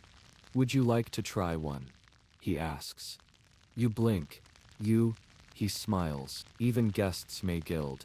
You spend the next hour, mixing pigment, crushed lapis lazuli, with egg white, a little honey for softness. He gives you a scrap of old parchment, and guides your hand. Your brush wobbles at first, but slowly, It steadies. You draw a single vine. It isn't perfect, but it feels like you've touched something timeless. That afternoon, a thunderstorm rolls in. Dark clouds gather like wool over the hills. The air thickens. The light dims. The bells do not ring. Instead, the monks retreat to the chapter house. You follow them, curious. Inside, the air is warm and dry. Candles flicker in small clay holders. The abbot reads from a long scroll, a tale of Saint Guthlac and the marshes. His voice is steady, soft. The rain begins to fall, but no one looks toward the window. You close your eyes and just listen. The thunder seems to hum along with his voice. Outside, the world is being washed clean. Inside, no one moves. When the reading ends, you return to the kitchen, where Brother Hugo is baking bread. He waves you in, smiles beneath a flour-covered beard. "Storm bread," he says. "Best kind. You help knead the dough, warm, soft, heavy in your hands." He shows you how to score it with a cross, then a swirl, then a little leaf shape. "For beauty," he says. "Even bread deserves grace." You place the loaves near the hearth to rise. The fire crackles. The air smells of ash, wheat, and the faint sweetness of honey. You sit by the wall, back against the stone, and drift a little, not asleep, just floating. The storm passes by slowly. And when the bread is done, it's the best thing you've ever tasted. As dusk returns, you find yourself by the cloister once more. The garden glistens, rain-kissed, and green. A few monks are walking, reading softly from small book. One of them offers you a psalter, thin, worn pages, with red and black ink. You sit beneath the archway and read aloud, slowly, to yourself. You don't understand every word, but the sound of them comforts you. The evening bell rings. You rise and walk to the chapel again, knowing the way by heart now. The candlelight flickers against the high walls. Shadows dance along the floor. The chants begin, and for the first time, you chant too, quietly, just enough for your own ears to hear. You don't worry about how it sounds, you just let it rise. Like breath, like sleep. Afterwards, you return to your cell. The wind is still outside, brushing gently against the shutters. You lie on your bed. Your wax tablet still sits by your side. You press your stylus to the surface, and write, "The rain was loud, but it made the silence deeper. I touched gold today, and the bread rose." You pause. Then add, "I feel myself softening." You blow out the candle. The dark is kind. And you are still. The next morning begins without sound, only the gentle movement of the world waking itself. Your eyes open slowly. It's still dark, but not night anymore. Just the soft blue haze that comes before sunrise. You sit up. Your blanket has slipped a little, and the cool air wraps around your shoulder. You pull it close again and just sit for a while, listening. No bells yet, no footsteps in the hallway, just your breathing, and the creaking of wood, as the building stretches itself into a new day. You rise. Your sandals are just where you left them. Your robe is folded, slightly warm from your own body. You step outside your cell into the corridor, and follow the shadows toward the chapel. One candle is already lit by the altar. A single monk kneels before it. You can't tell, but his shoulders rise and fall with the rhythm of his silent prayer. You don't disturb him. Instead, you sit on the stone bench against the wall, and wait with him. Not for anything in particular, just for the day. When the bell finally rings, it's quieter than usual. The sound seems to float rather than echo. Other monks begin arriving. Some rub their eyes. Some carry their psalters. Others only their breath. No one speaks. And then the chant begins. It's low, like the hum of bees in a warm garden. The notes rise, fall, rise again. You join in this time, softly, letting the sound wrap around you like wool. When it ends, no one moves right away. It's as if the silence after the chant is a part of the prayer itself. Then, one by one, the monks file out. You follow, slowly. The cloister is still heavy with mist. But in the center garden, something is different. The herbs have bloomed. Small white flowers on the thyme, purple petals on the sage, a burst of yellow from the calendula. Brother Cedric is already there, kneeling by the rosemary with a tiny knife and a cloth sack. He doesn't look up, but he speaks. Today we gather the scents. You kneel beside him, and he hands you a sprig.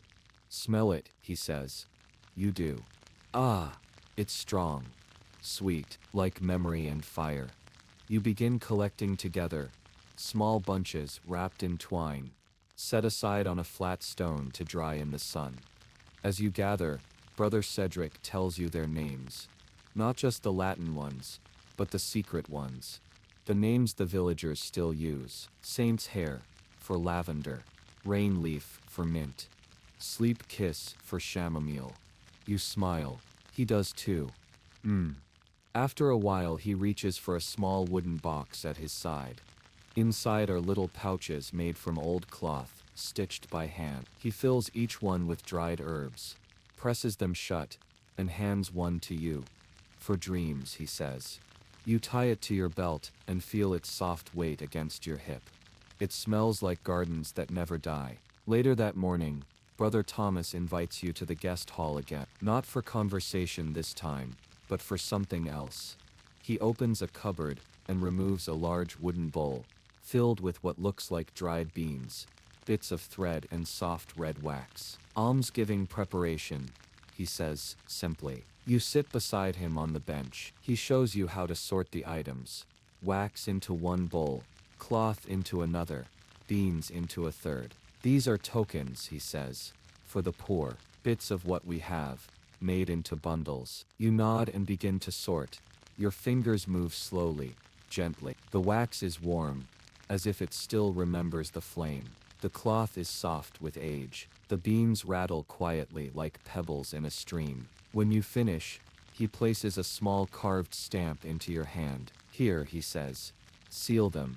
You press the seal into the soft wax. It leaves a simple cross, not too perfect, but clear.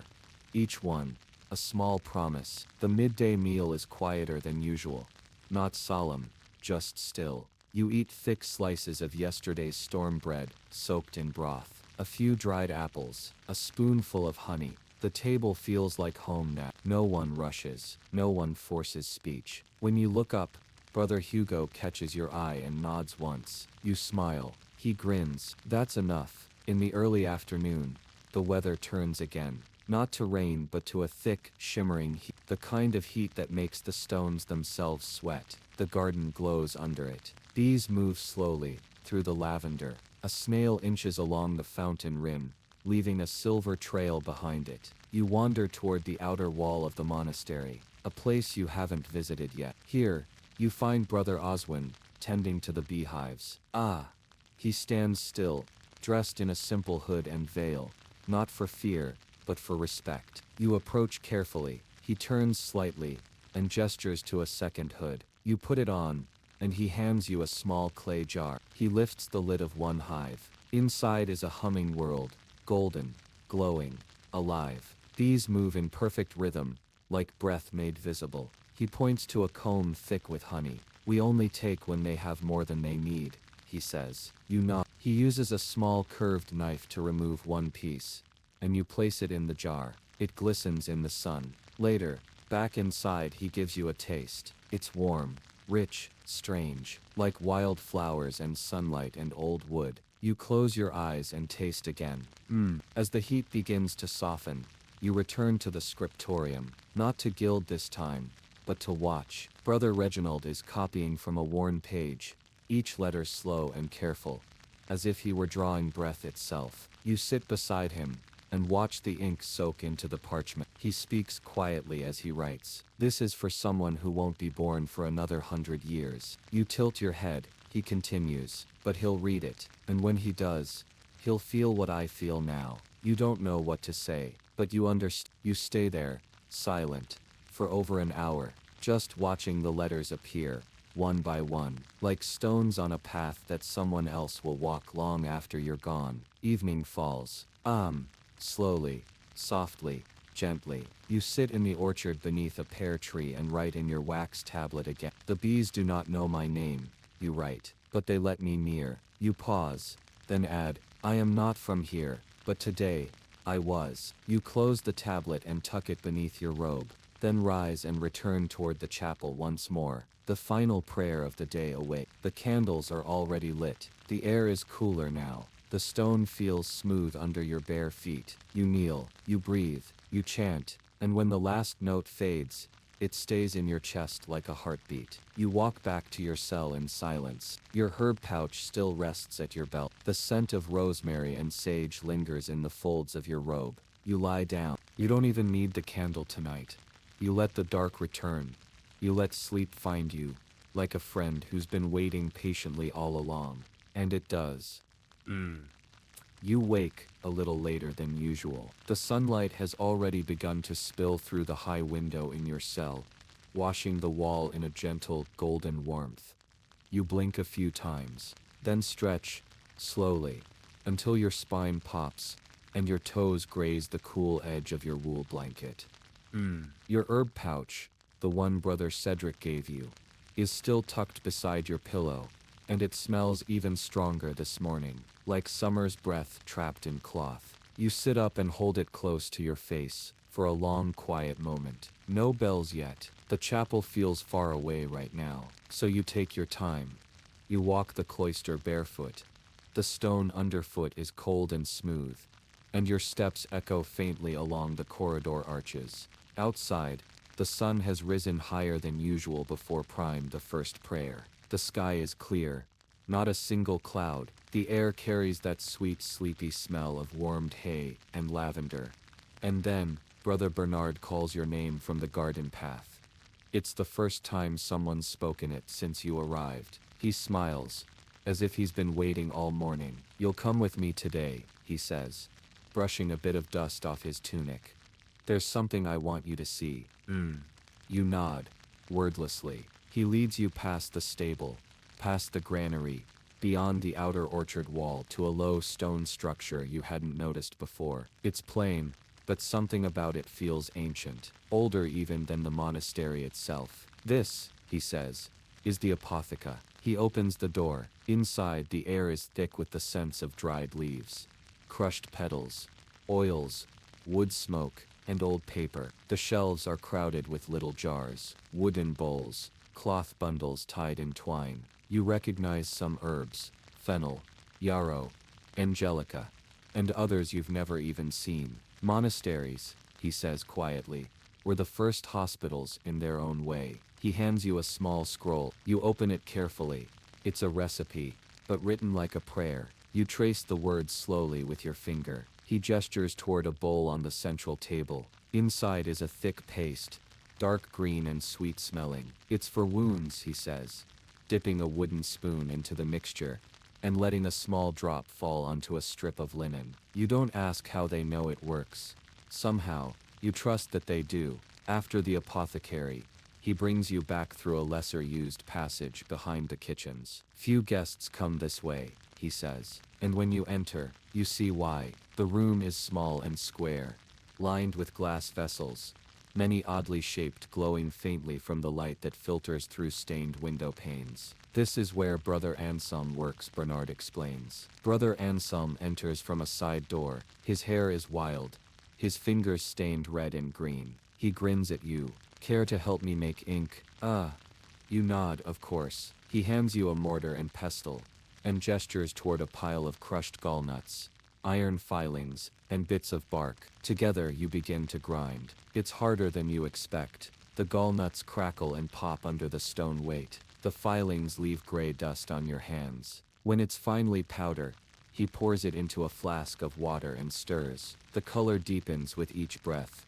from clear to brown to black, a perfect, living black. He dips a quill and writes a single letter on parchment. It shines as it dries. You're allowed to write too, just one word. You choose your name. It feels strange, but powerful, seeing it there in this ancient black glowing like a secret. Afterward, you help bottle the ink into little pigskin flasks. The corks are sealed with wax, and each one is stamped with the tiny symbol of the monastery. A rising sun inside a ring of stars. It's nearly midday now, but Brother Bernard still isn't done. He leads you outside the walls, this time to the very edge of the woods. There's a small clearing there, and in it, a single wooden bench beside a pond. The water is still. There are frogs on the lily pads, bees hovering over mossy rocks, and a single trout you catch a glimpse of, near the roots of an old willow. This place, he says, isn't part of any official path, but everyone finds it eventually. He doesn't speak after that, and so do you. You watch a beetle cross the bark. You follow the trail of a falling leaf, from branch to water. You count the rings in a cut tree stump beside your feet. Eventually Bernard sighs and stands. Let's get back, he says. The sun is a little too kind today. He smiles as he says it. You walk back in silence, but you feel like you've taken something with you, from that pond. Something that doesn't have a name. That afternoon, you're back in the scriptorium, but this time you're not watching. You're learning. Brother Reginald has laid out a clean sheet of parchment, a quill trimmed just for you, and a small slab of slate, with lines drawn in white chalk. Letters, he says, have muscle memory. You teach your hand first, the meaning comes later. You spend an hour drawing the same letter over and over. The Latin S. It curls like a fish, bends like a river. At first your hand shakes, the ink pools, the lines wobble. But Reginald only hums and says, again. So you do. Again. And again. And again. Until one of them almost looks like his. He taps it. There, that one. You can keep that. You smile, and tuck the piece of parchment into your robe, like a holy thing. The evening meal is soft again. A bit of warm milk. A barley porridge. One boiled egg split between two monks. No one complains. You notice something though, how every monk gives the best part of his portion to someone else. The sweetest fruit, the thickest slice, the warmest crust. It's not dramatic, it's just expected. And that makes it even more gentle. After compline, the final prayer, you stay behind in the chapel. Just for a few moments. You light a candle, not because it's dark, but because it feels right. You sit near the altar, the wax pouch on your belt brushing against the stone pew. You don't pray, you just think about the ink on your fingers, the frog on the lily pad, the letter you wrote, the silence at the pond, and something begins to feel still inside you. Not empty, just still. You blow out the candle, you leave the chapel, and as you step into the hall, you hear the faintest sound, someone humming a chant from earlier. No words, just sound. It follows you back to your cell, like a thread of warm light. You lie down, no blanket tonight. The air is too soft, too warm. You hold the wax tablet in your hand, not to write, just to remember what it feels like, and you sleep, like a page, waiting for its next word. The sound is different this morning. It's not the bells. It's softer, more earthy. You open your eyes slowly. There's a light breeze coming in through the stone window, one that smells like damp leaves and distant rain. You can hear the birds outside, but also something else. A gentle rhythm, like cloth against wood. Maybe someone's sweeping. You roll out of the straw mattress and pull your wool robe over your shoulders. The chill is pleasant today. Not biting, just enough to wake the skin. You step into the corridor and find Brother Lucien humming softly, broom in hand, guiding the dust into a careful pile near the cloister's edge. He sees you, smiles, doesn't say a word, just hands you the second broom. You sweep together in quiet, rhythmic strokes, up, down, and when the light catches the dust just right, it looks like tiny motes of gold floating. It's oddly calming. You lose track of time. The sweeping becomes a kind of meditation.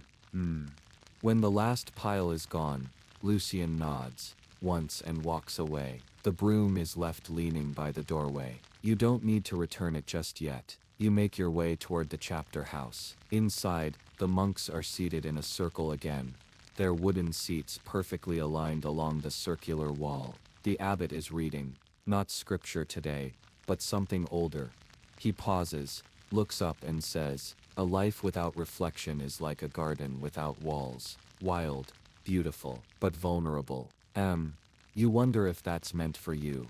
And perhaps it is, because when the session ends, the abbot himself gestures you over. He walks with you through a winding corridor that leads behind the library. You pass through an arched wooden door, one you hadn't seen before, and enter a small room filled with books, but not for reading. This room is for binding. Dozens of vellum sheets lie stacked on a wide oak table, some trimmed, some still drying. There are cords made from hemp and linen, bone tools, sharp knives, wooden boards, beeswax, fine threads. The air smells like leather and ink and glue.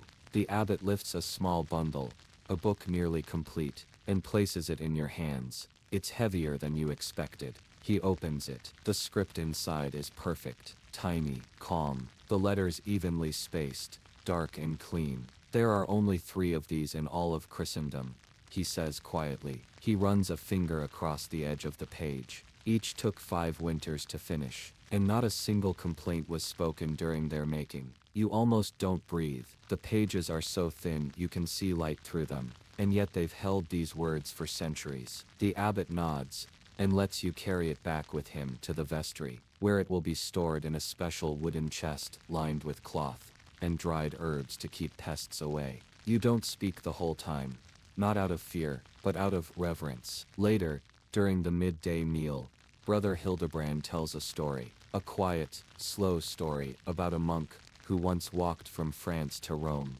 barefoot, just to hear a particular chant in the Vatican once before he died. The table falls silent after that. No one questions it. No one laughs. They just eat. A little barley, some lentils, a single dried fig, passed carefully from monk to monk. After the meal, you follow Brother Oswin to the bell tower.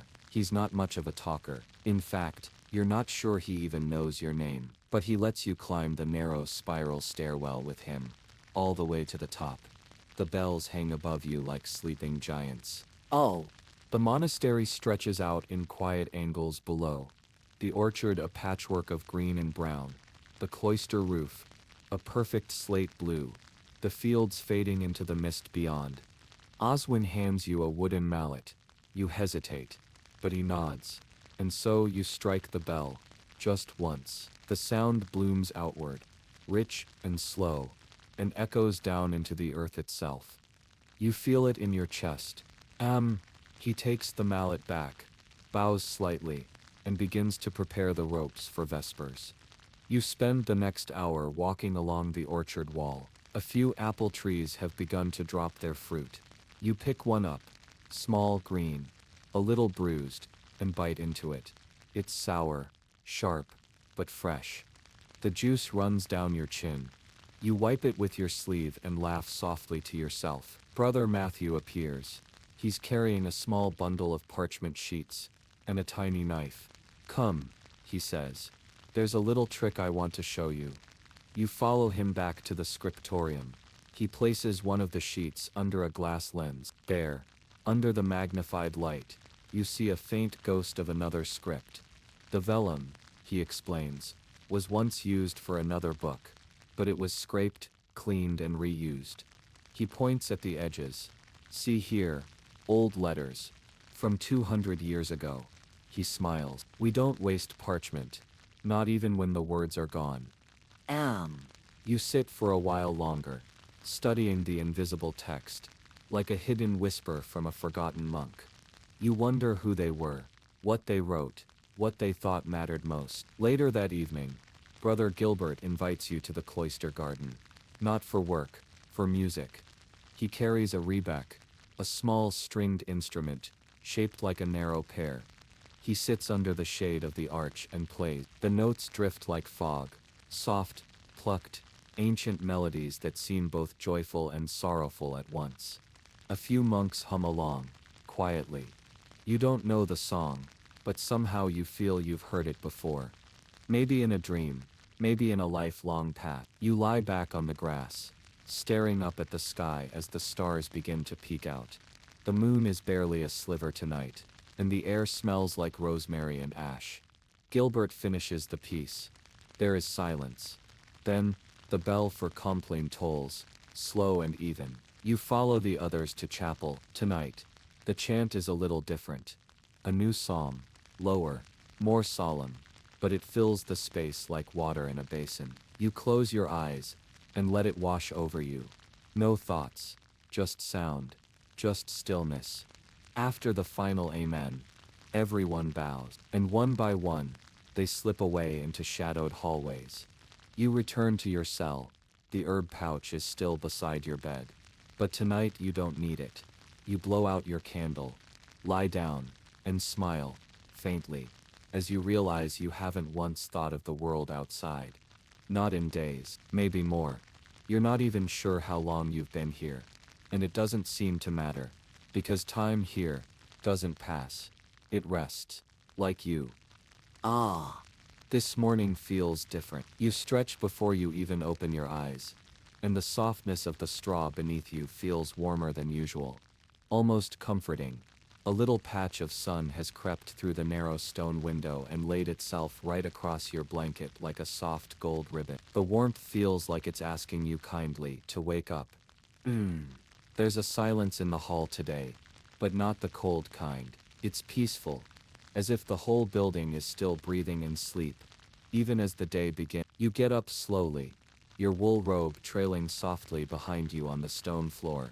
As you step out into the cloister walk, you notice the usual sweeping hasn't begun yet. The brooms rest quietly by the wall. You pass them by and head straight for the chapel, where you find a few monks sitting already, just sitting.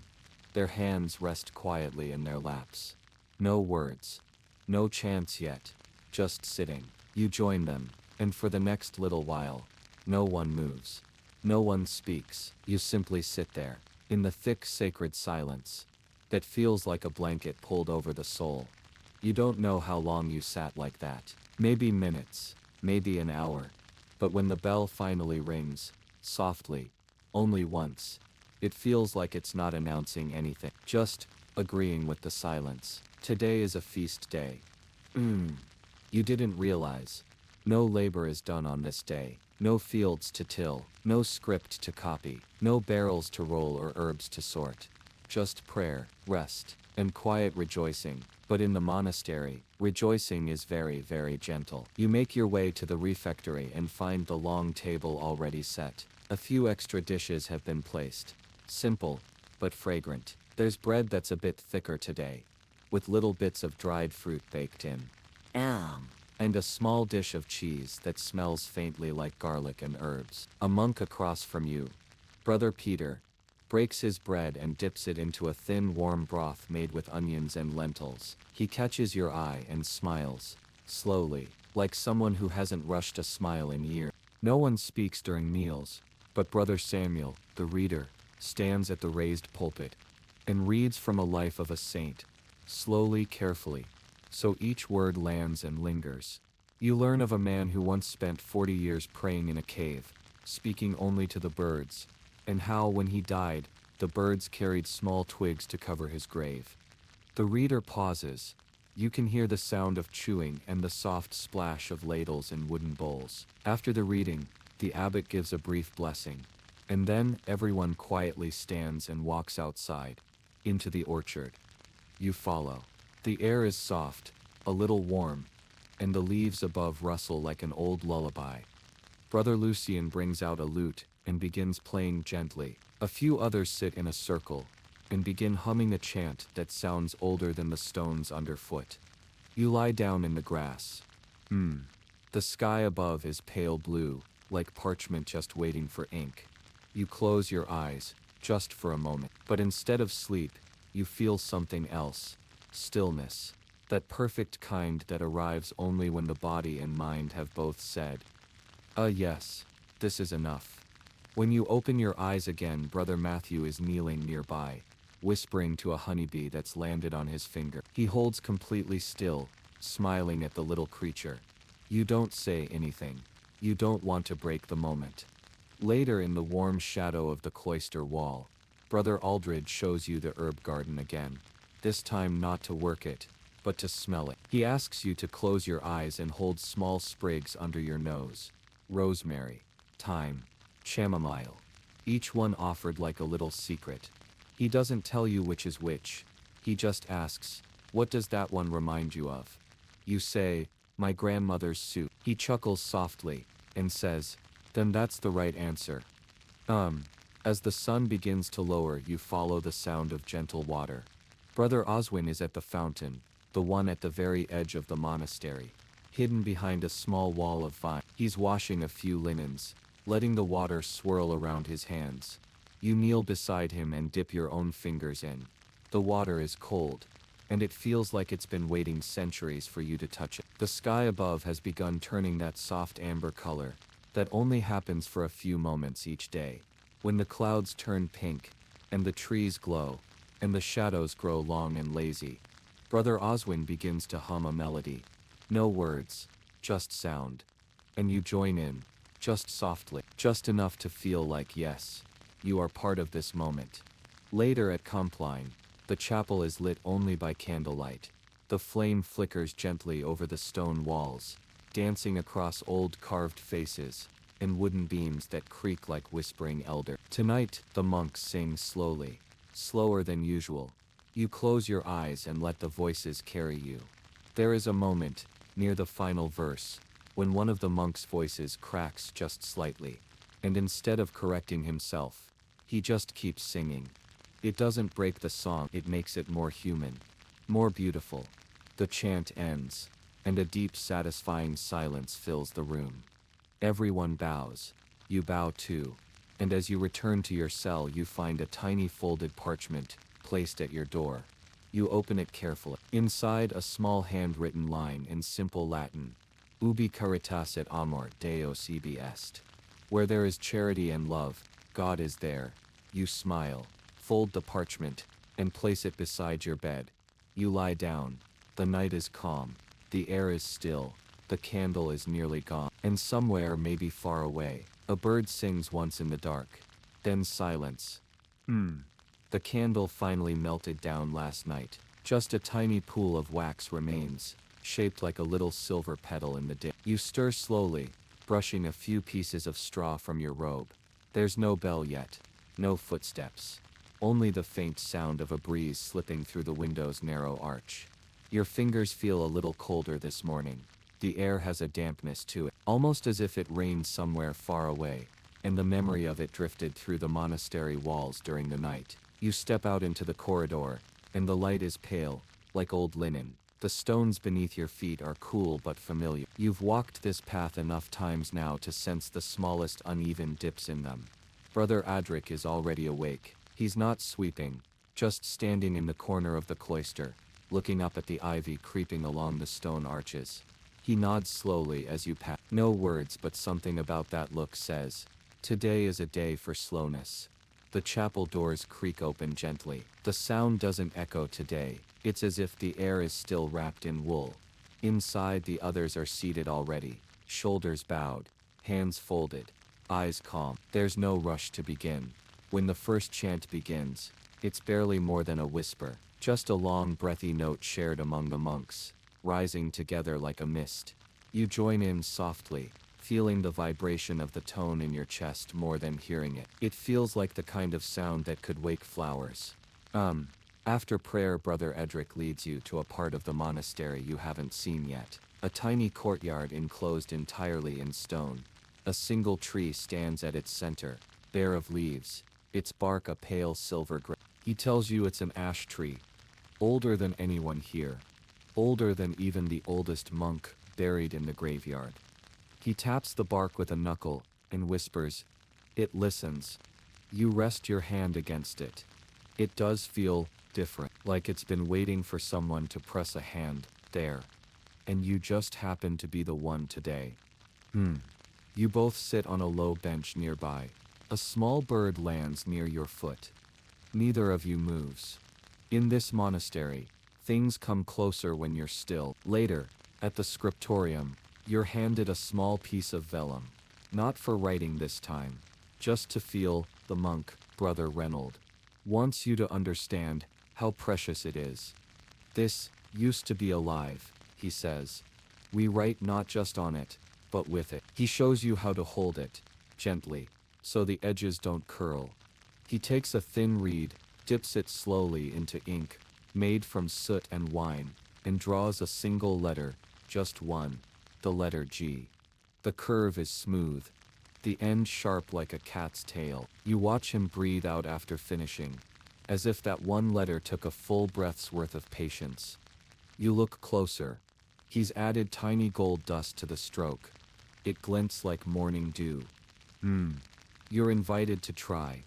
Your hand shakes a little, but no one minds. Even if your letter looked like a puddle, they'd still nod and say, "Ah, good beginning."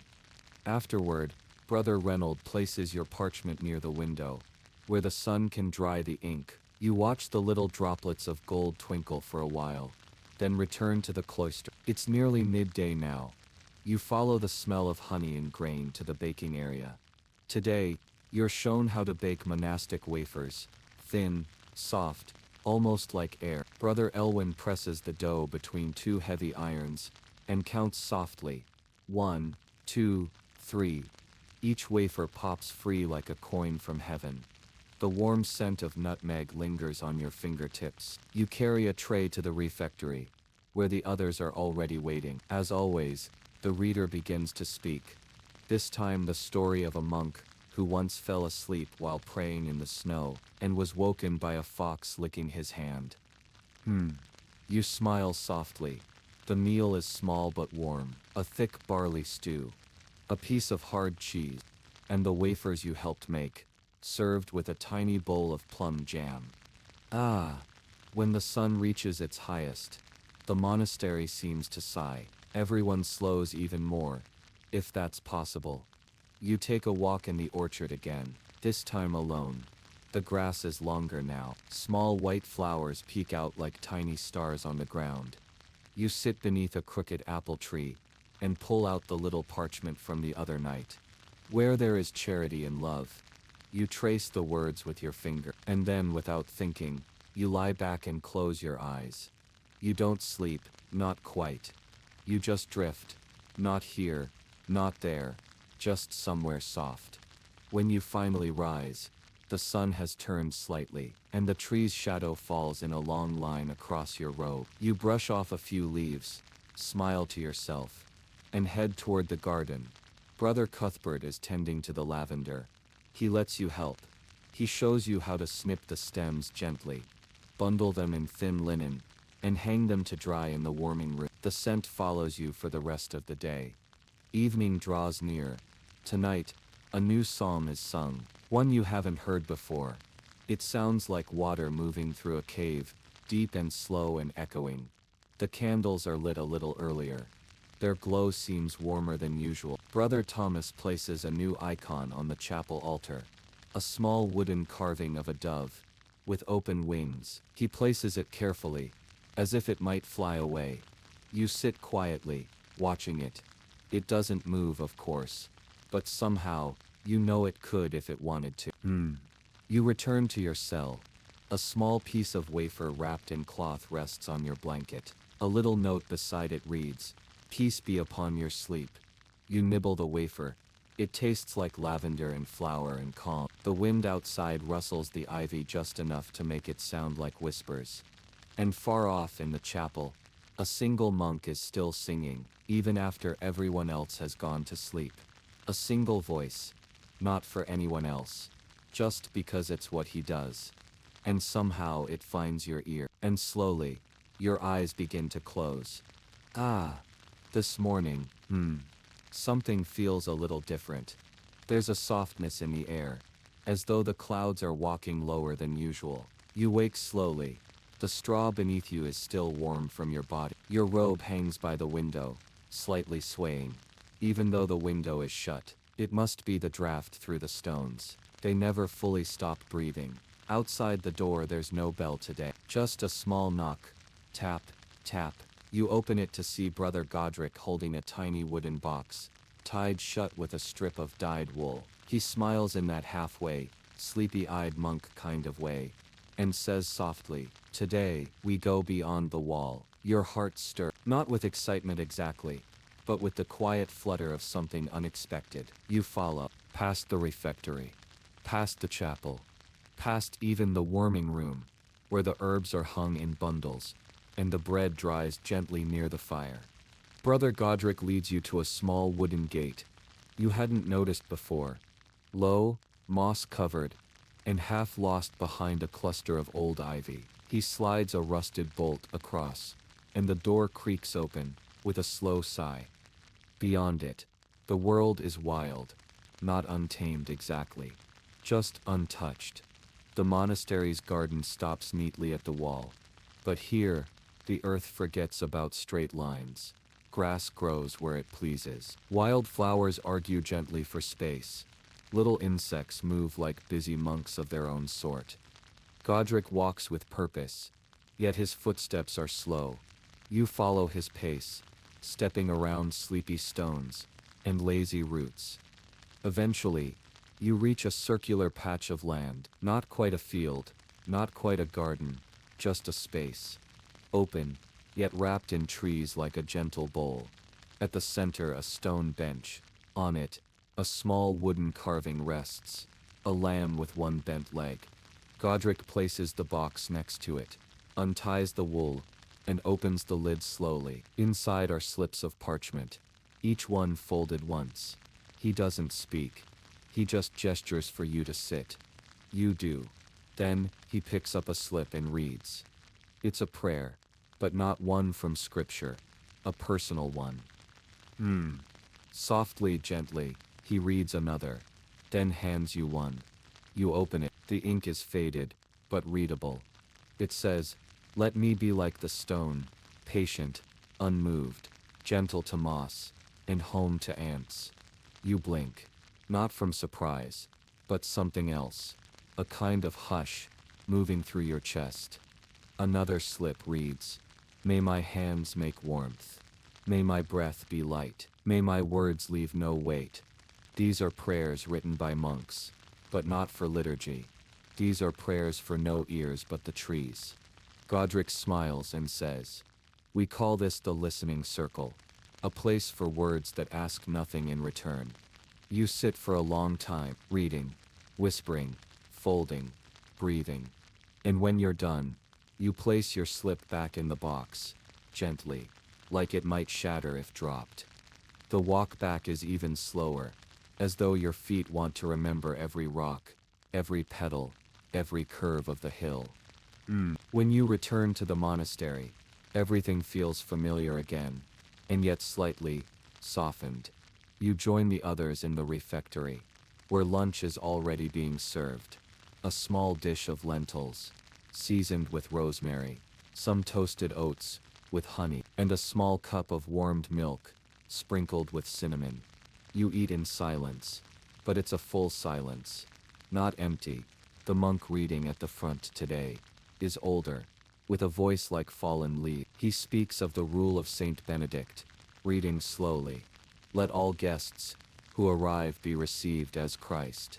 For he is going to say, 'I came as a guest, and you received me.'"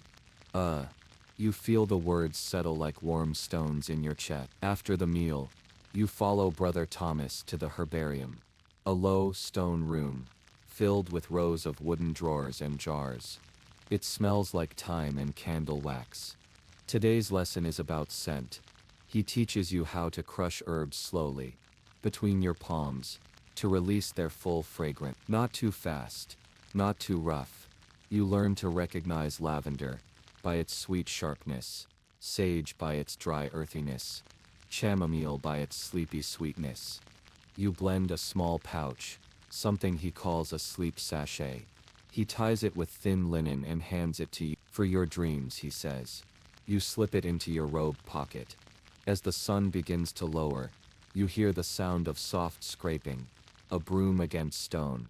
Brother Edric is sweeping the cloister again, just as he was that first morning. You join him, taking a second broom from the corner. No words pass between you. Only rhythm. Only breath. Only dust moving quietly from one place to another.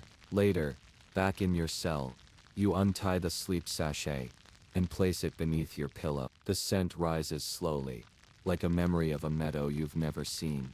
But somehow no. The candle flickers gently, then fades out. Outside, The wind stirs the ivy again. The same old song, soft and rustling. You lie back. You think of the lamb with the bent leg, of the prayer in the box, of the monks whose names you don't know, whose hands once folded, those slips of parchment, hoping someone someday might read them. Maybe that someone was always going to be you. Maybe the stone wall was never meant to keep things in, but just to remind you how soft silence can be.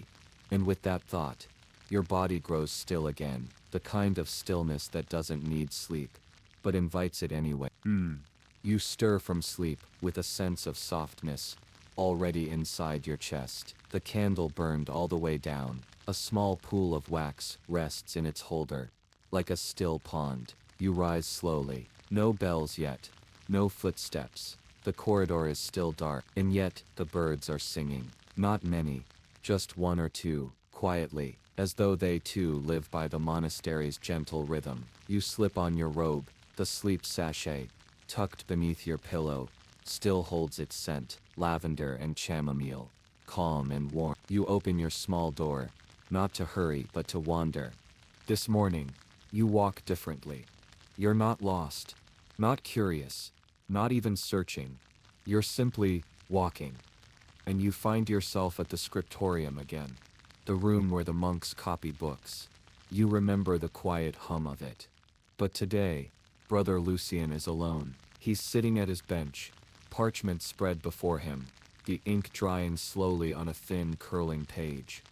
He notices you, offers a soft smile, then gestures. You step closer. He slides a piece of blank parchment toward you. Beside it a quill. You hesitate, but he nods once, slow and kind.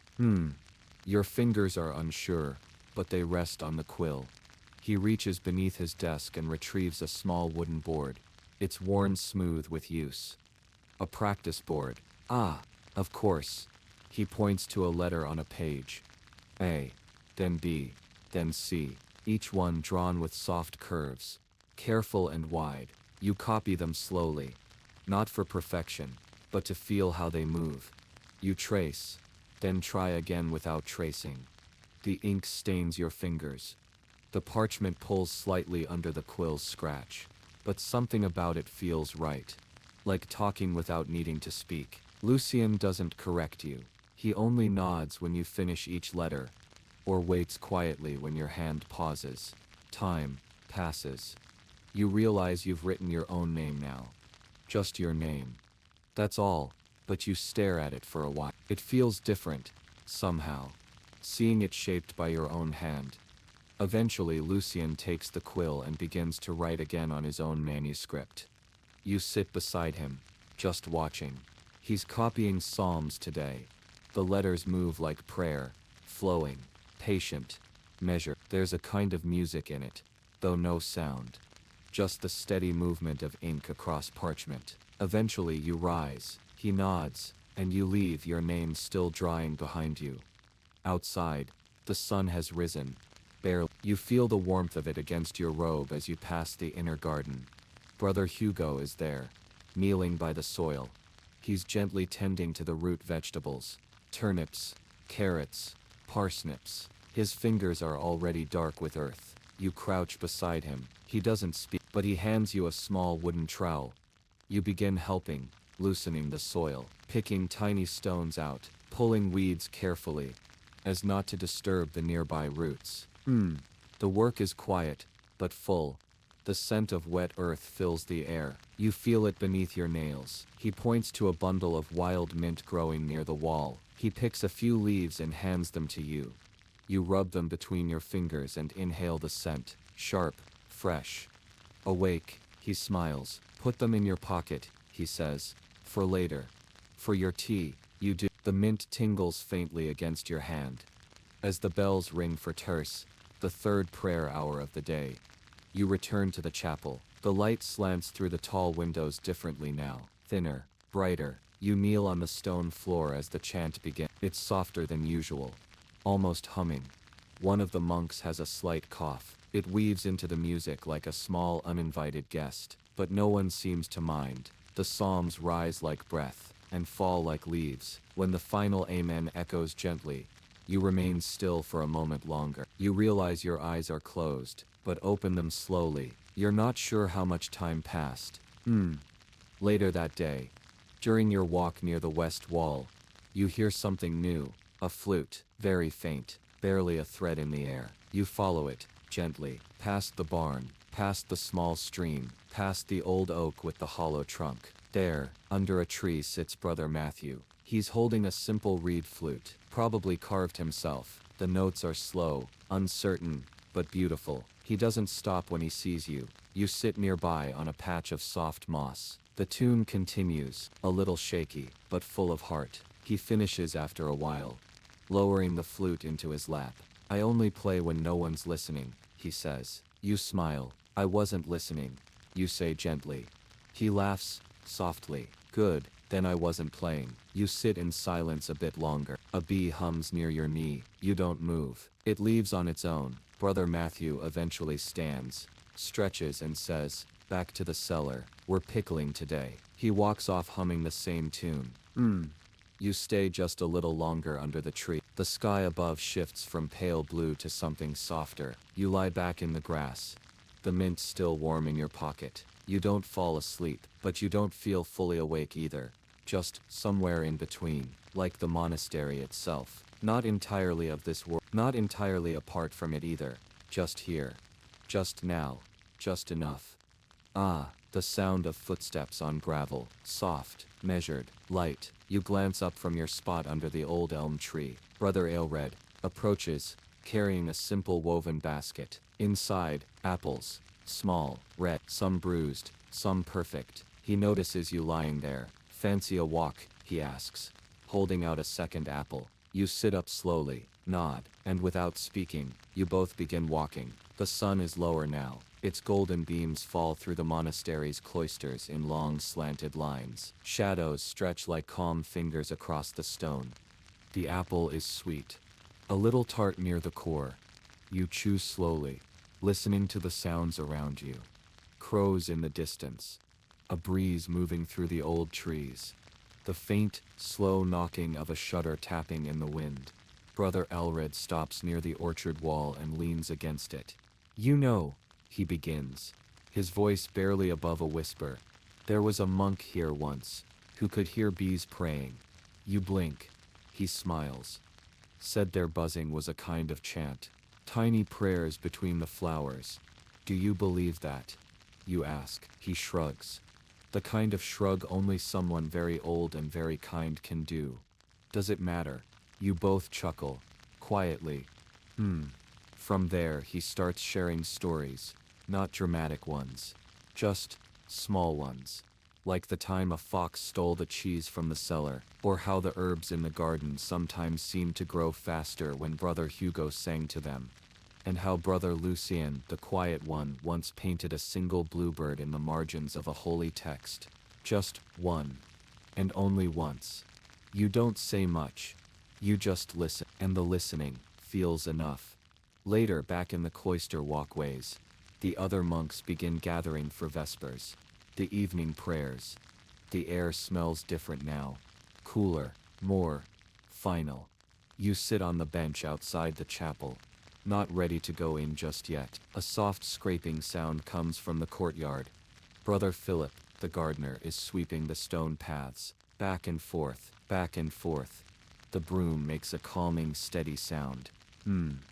You sit still and watch. There's something soothing about watching someone do something they've done 1,000 times before.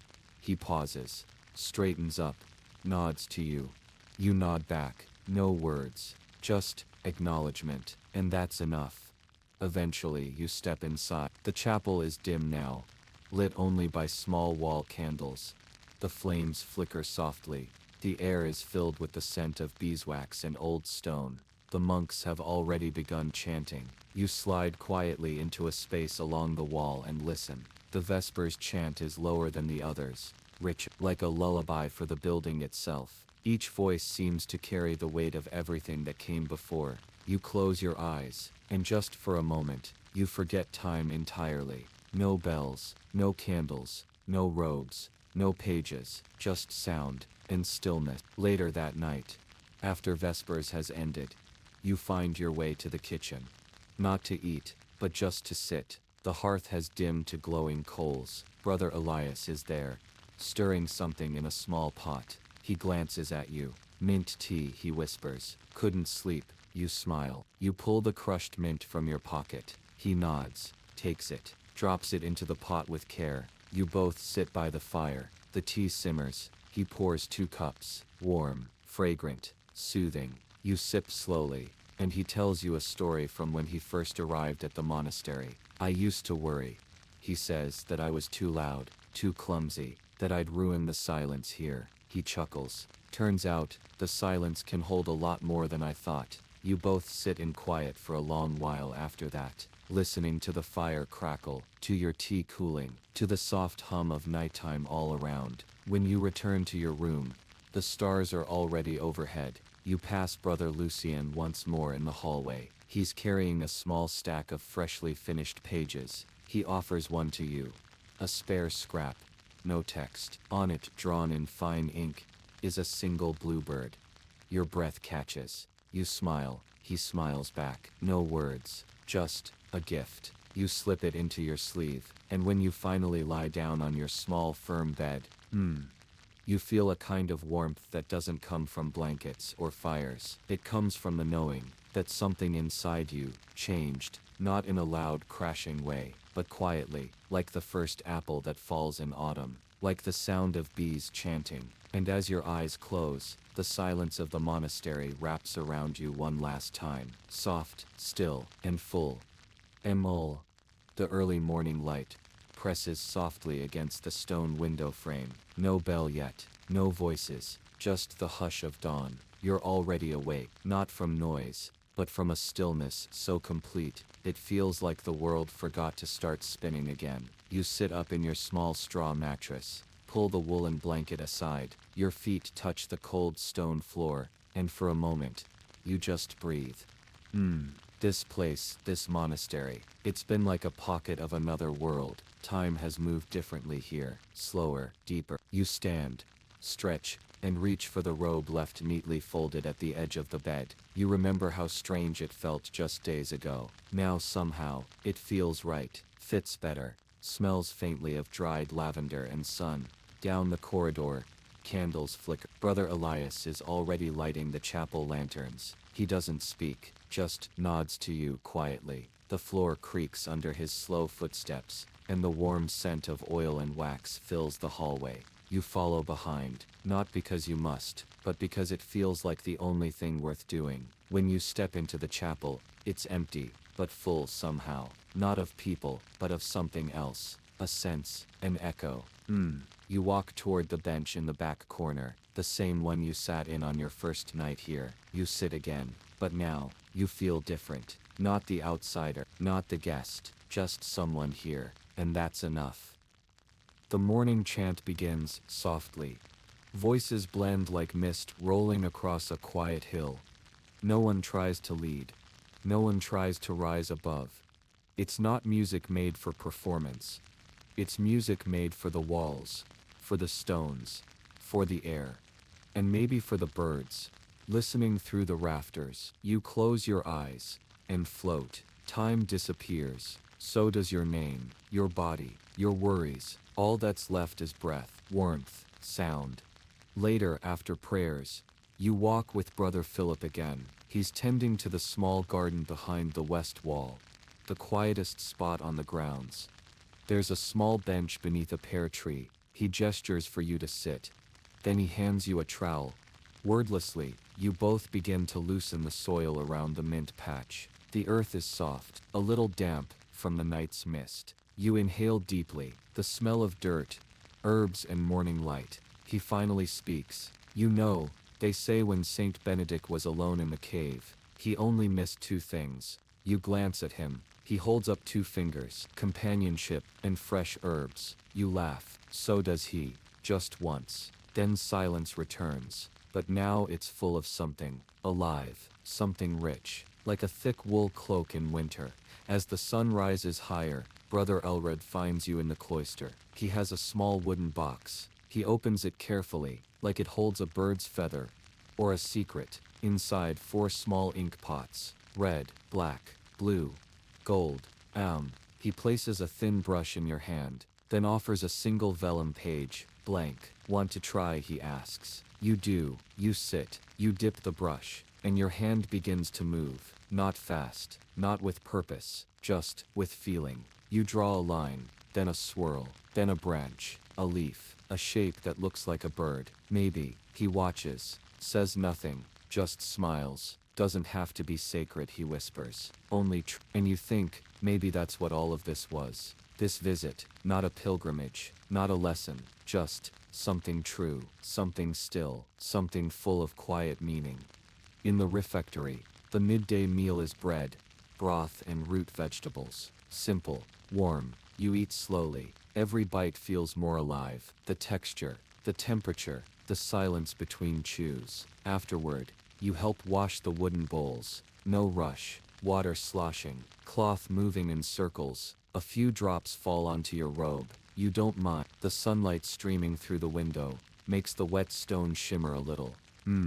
Outside, the bell rings softly for none. The next prayer. You don't go this time. You stay under the old elm tree again. The same one from the beginning. The same one from when Brother Elred offered you that apple. Its branches are greener now. Maybe it's the light. Maybe it's you. You close your eyes. Feel the warm breeze against your cheek. A bird lands near you, pecks once at the dirt, flutters away. And that's when you realize, the monastery has taught you something you didn't expect. Not about God, not about Latin prayers, not about discipline or silence, but about noticing, the soft thing behind the loud world, the pause between each sound, the meaning behind the simplest task, the holiness of stillness. You stand, and make your way to the guest quarters. Pack your things slowly, just your satchel, a book Brother Elias insisted you take, a jar of dried mint, and a folded vellum sheet with your strange bird drawing, and Lucien's blue bird. Together, side by side,